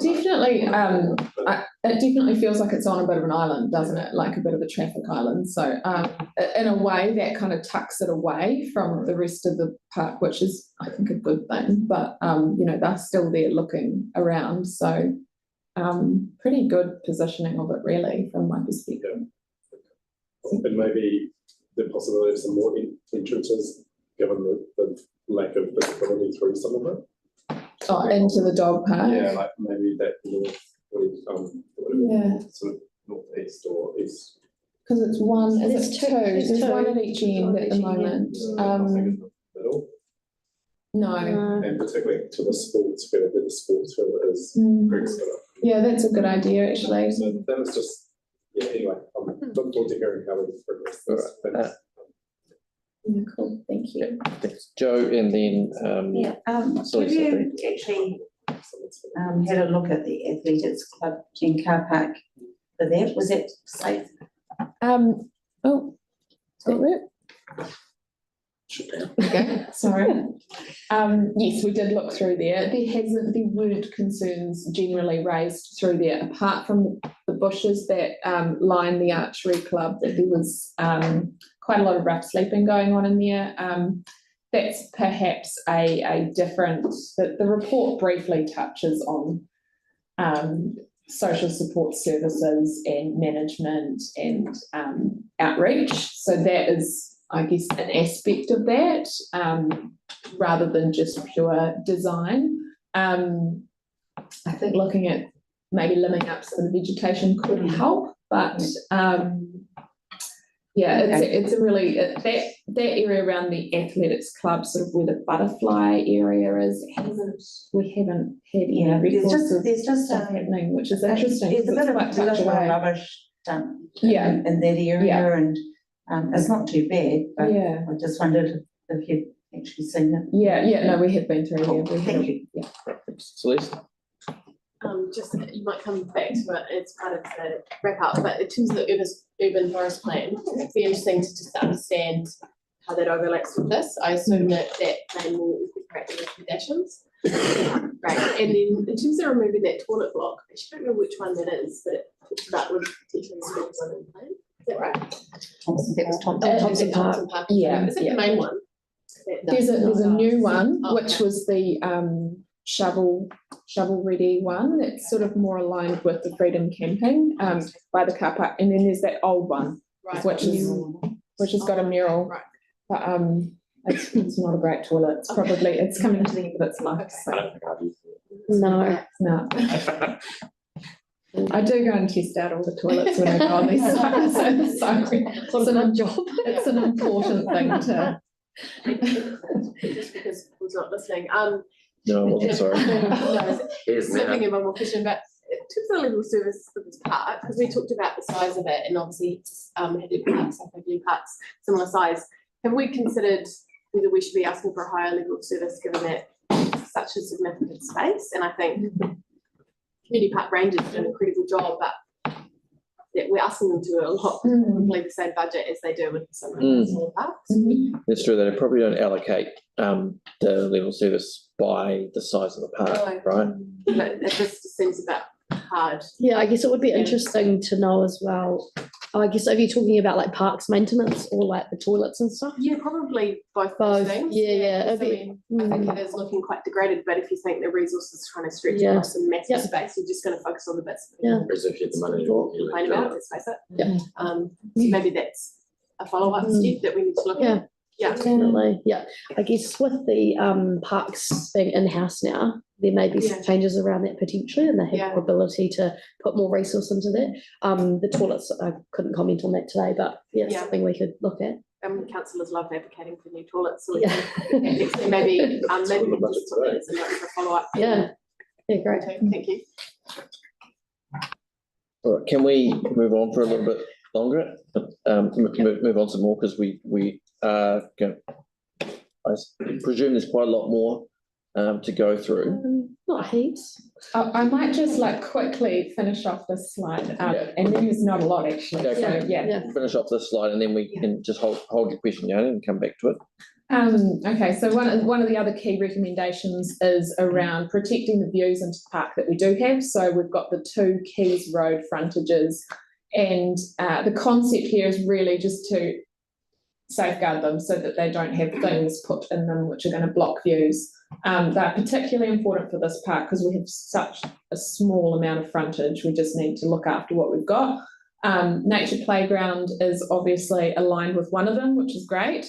So the vegetation management that's already started happening is making a difference down there, which is great. The other thing around protecting views into the park is looking at fencing strategies, trying to encourage neighbours to have transparent fences, that kind of thing. The last 2 was about so vegetation management. We've talked about access control at night. We have had quite a long discussion with staff about access control at this park. I know that that's probably a really contentious thing for the sports clubs to hear. Whether it's even practical or not is we don't really know. We didn't actually probably come to a resolution within that internal staff meeting.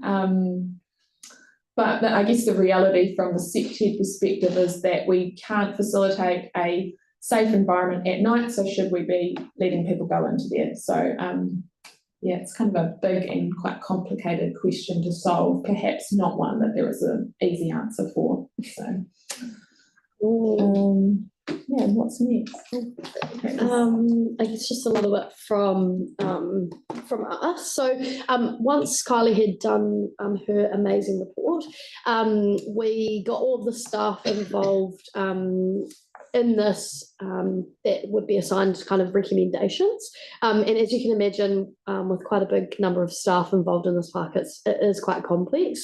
Just to give you an idea, at the meeting we had teams from the maintenance guys, parks planners, arborists, community partnership ranger, and parks development. So there is quite a lot of staff involvement in lots of different ways.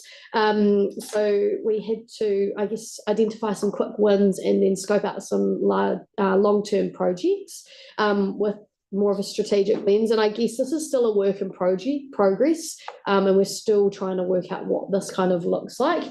And then I guess setting out what those priorities are as well. So some work has already started, which is really cool. The Green Lab, which you guys know, have been doing some awesome work in the space already. They've done a couple of working bees in the butterfly garden, which is near where the water station is, near Keys Road. And then also in the nature playground area.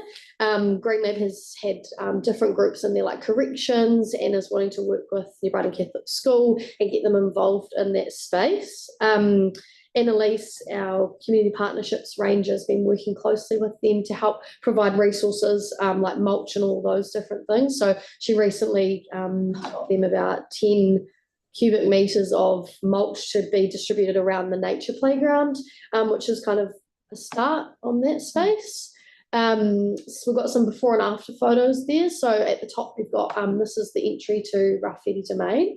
The arborist guys have gone in and limbed up the trees, and you can see the difference that it makes already just by limbing those trees. It looks awesome. And then even down in Thompson Park along Marine Parade, you can see quite a big difference there, which is awesome. And then, so I guess we've got some quick wins that we've already been working on, which is vegetation management, and some improvements around the nature play area with some of the work that the Green Lab is doing. the crew that are looking after the nature play space, and there's some rangers meeting in a couple of weeks' time to discuss plans going forward with that space. And some other things, New Brighton Catholic School, that playground space, a landscape architecture has been assigned to that project, and the project manager is looking to have a meeting with the school in a few months' time, which would be really good. Entryway improvements, I've been told that there's some budget that's been set aside for the financial year 2027 for entryway improvements, which is great. And then I guess moving on to those large projects that may take a little bit more time, we're probably looking at, that sports park omnibus management plan, and that's a mouthful, and pushing some of those through there. I guess the urban tree planting plan is also worth noting as well, and hopefully we'll be able to get some of the CTED recommendations as part of that process. Yes, yeah. So it's the same guys from BOFA. Yeah, we are working on that project at work, and they're waiting for this report pretty much. So they'll just be which project, sorry? The urban forest, and they've got some garden bed improvements and that kind of thing, all part of that. So, yeah, it's really good. Just and I don't want to get distracted by this, but I will say that the first thing we've heard about this sports park omnibus thing, and I have lots of questions that we're not going to ask now, but I think there'll be some emails. I think. Yeah. So, we won't touch on it now, Yanni. No. Are you another question? Okay. Thank you. Apologies, I need to leave the next one. Thanks for the work that you've done. That's really cool. I mean, just at a high level, I look at Bexley and Linwood Park as being two other parks in that board's area that could, a similar kind of approach might actually be quite helpful. I won't go into the sports stuff that you've raised, but I do think having the ability as a board to look at the management plans and possible processes around that would be helpful. Yeah, just I guess so that we can weigh up the priorities in terms of money, budget, and what the figure is showing. So I guess my question was, what capacity do we have to do other parks with a similar process? And then, and what would be the timing for doing that? I probably couldn't comment on that. I guess it comes down to funding. So the funding for the CTED for this was via the Better Off Fund, and it was the New Brighton safety stuff that it was tagged to. So maybe Chris might. What was the budget for this? It was the Better Off Fund, and it was the New Brighton Safety Initiative. So there is the cost. Yeah. So 10,000. Okay. Yeah. So Yanni, there is possibility. I obviously we don't know for sure, but there is a possibility we could do a similar thing in terms of funding it from remaining Better Off funding both Bexley and Linwood Park.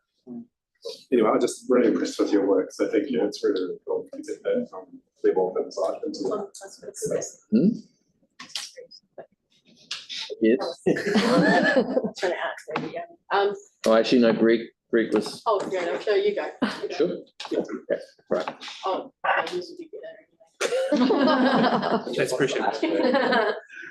You're saying before about the views into the park are really important for the safety side of it. There's something really you need to highlight highly to the urban forest team, because previously they've said to us that they don't take into consideration the views from properties surrounding parks. The landscape architects who are working on those projects are definitely considering that. They're, I guess they're waiting for direction from us about where the less sensitive parts of the park that can take a bit of tree coverage are. So we have been working with them kind of in the background on that. Yeah, we've just had them come through the board previously, and they've stated that the line of sight from houses was not something they take into consideration. That's not part of it. Interesting. And it was a park that had 3 entries, and it was basically surrounded by houses. Right. Okay. I think they need more amenity, but acknowledging that exposure. Okay.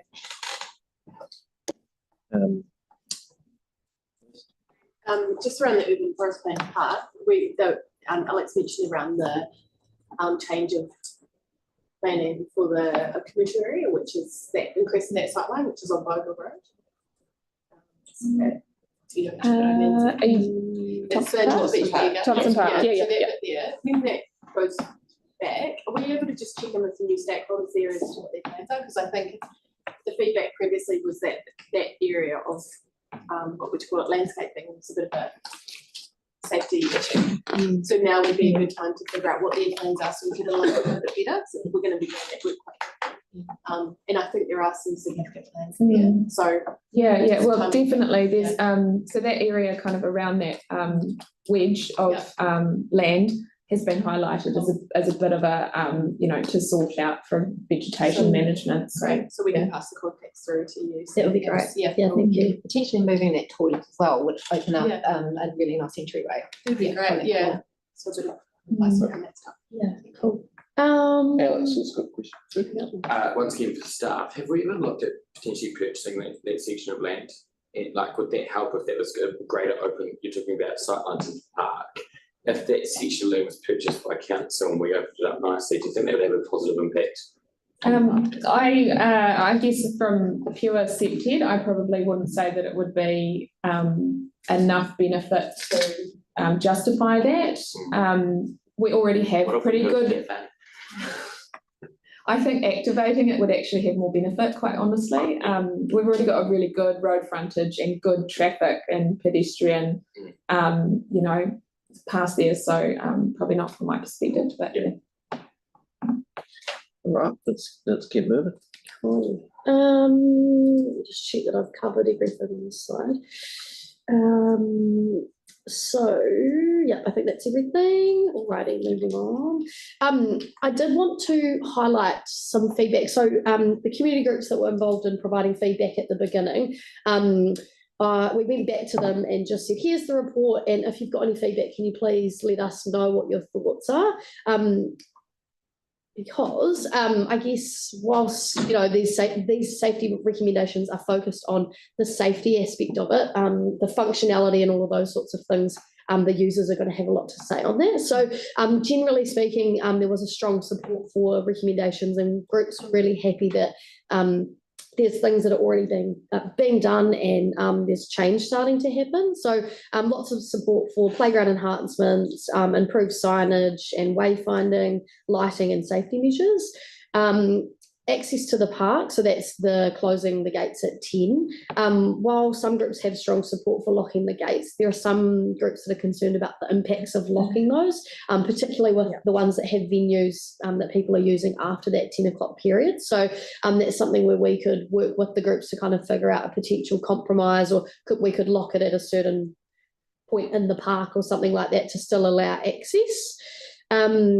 The spatial changes, so there was a mention around some concerns around the suggested driving loop for like young people going into the Scout building, but I guess a car park review will be done, and consultation will be done with all of the users. So that's worth noting. The playground near the canopy, there's definitely a bit of opposition to relocating it, and we are aware of that. The freedom camping, so people were just kind of wanting to make sure that it was a more coordinated and managed approach rather than just potentially banning one area. I know there's lots of wider work going on with that, but there was concerns that if you ban it in one area, it could cause more freedom camping potentially in Rafiti domain. So that was highlighted. And then it was also highlighted that there's an opportunity for co-design and planning around the planting, particularly around like the swale and all of the stuff that the Green Lab are doing. So, yes, excuse me, that's all I have to say. Sorry, I've been coughing all week. Question from Alex. You mentioned Thompson Park, and you talked about how good it really is. Or Joe talked about how in the past people asked to sort of have frontage into the park commercially. If you look at places like the Botanic Gardens, you've got a cafe. And there are some sites of council owns buildings and leases it out for those purposes, like Saturdays sold on the pier. Is that something that how would we start to look at something like that there? Is that something that we could ever look at? Go, Jackie. No, I don't. I think there would be a question for a parks unit, to be honest. Yeah, it's definitely challenging, even the example with the North Beach caravan coffee cart. Right, yes. Yeah, so we're wanting to put that into the building. So I think we need to get advice from parks about that. Yeah.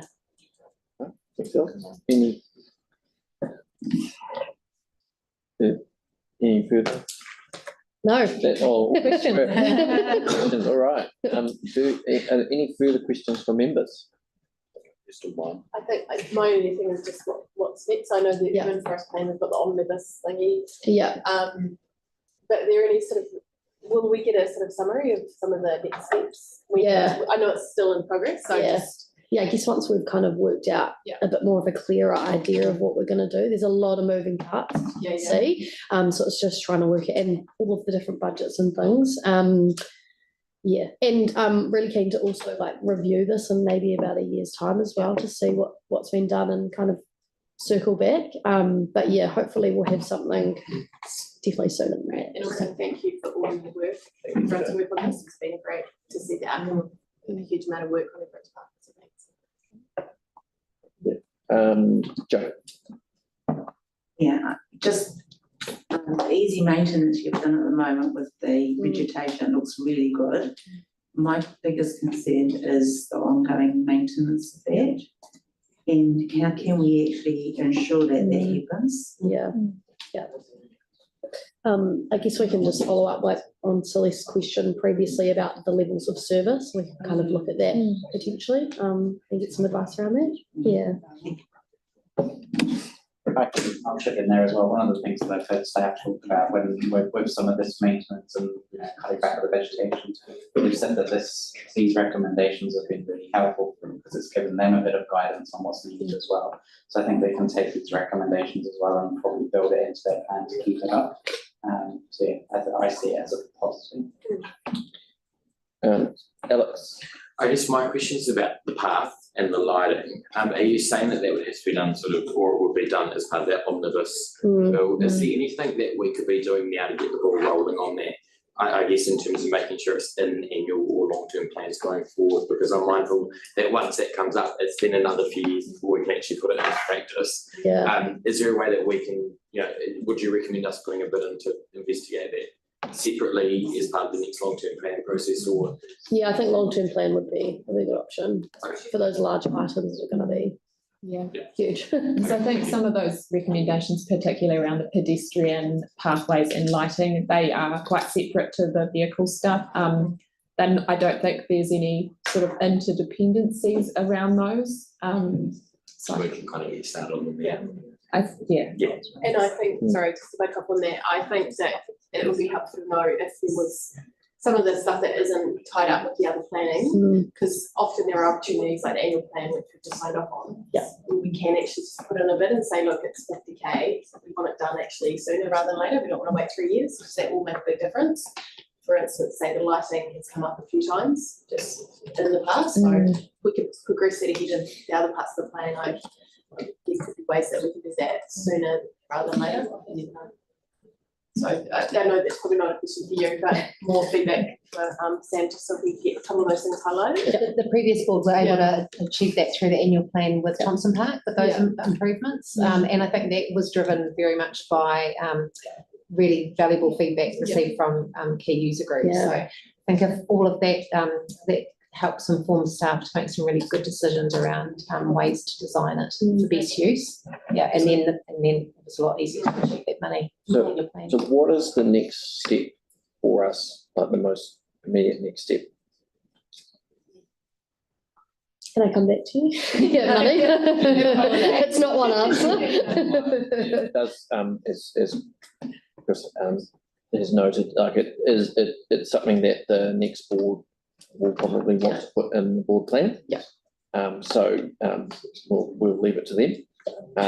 But I'm sure that if we happen to be returned by the good people of Waitai, then that we'll continue to work on it. We count on you.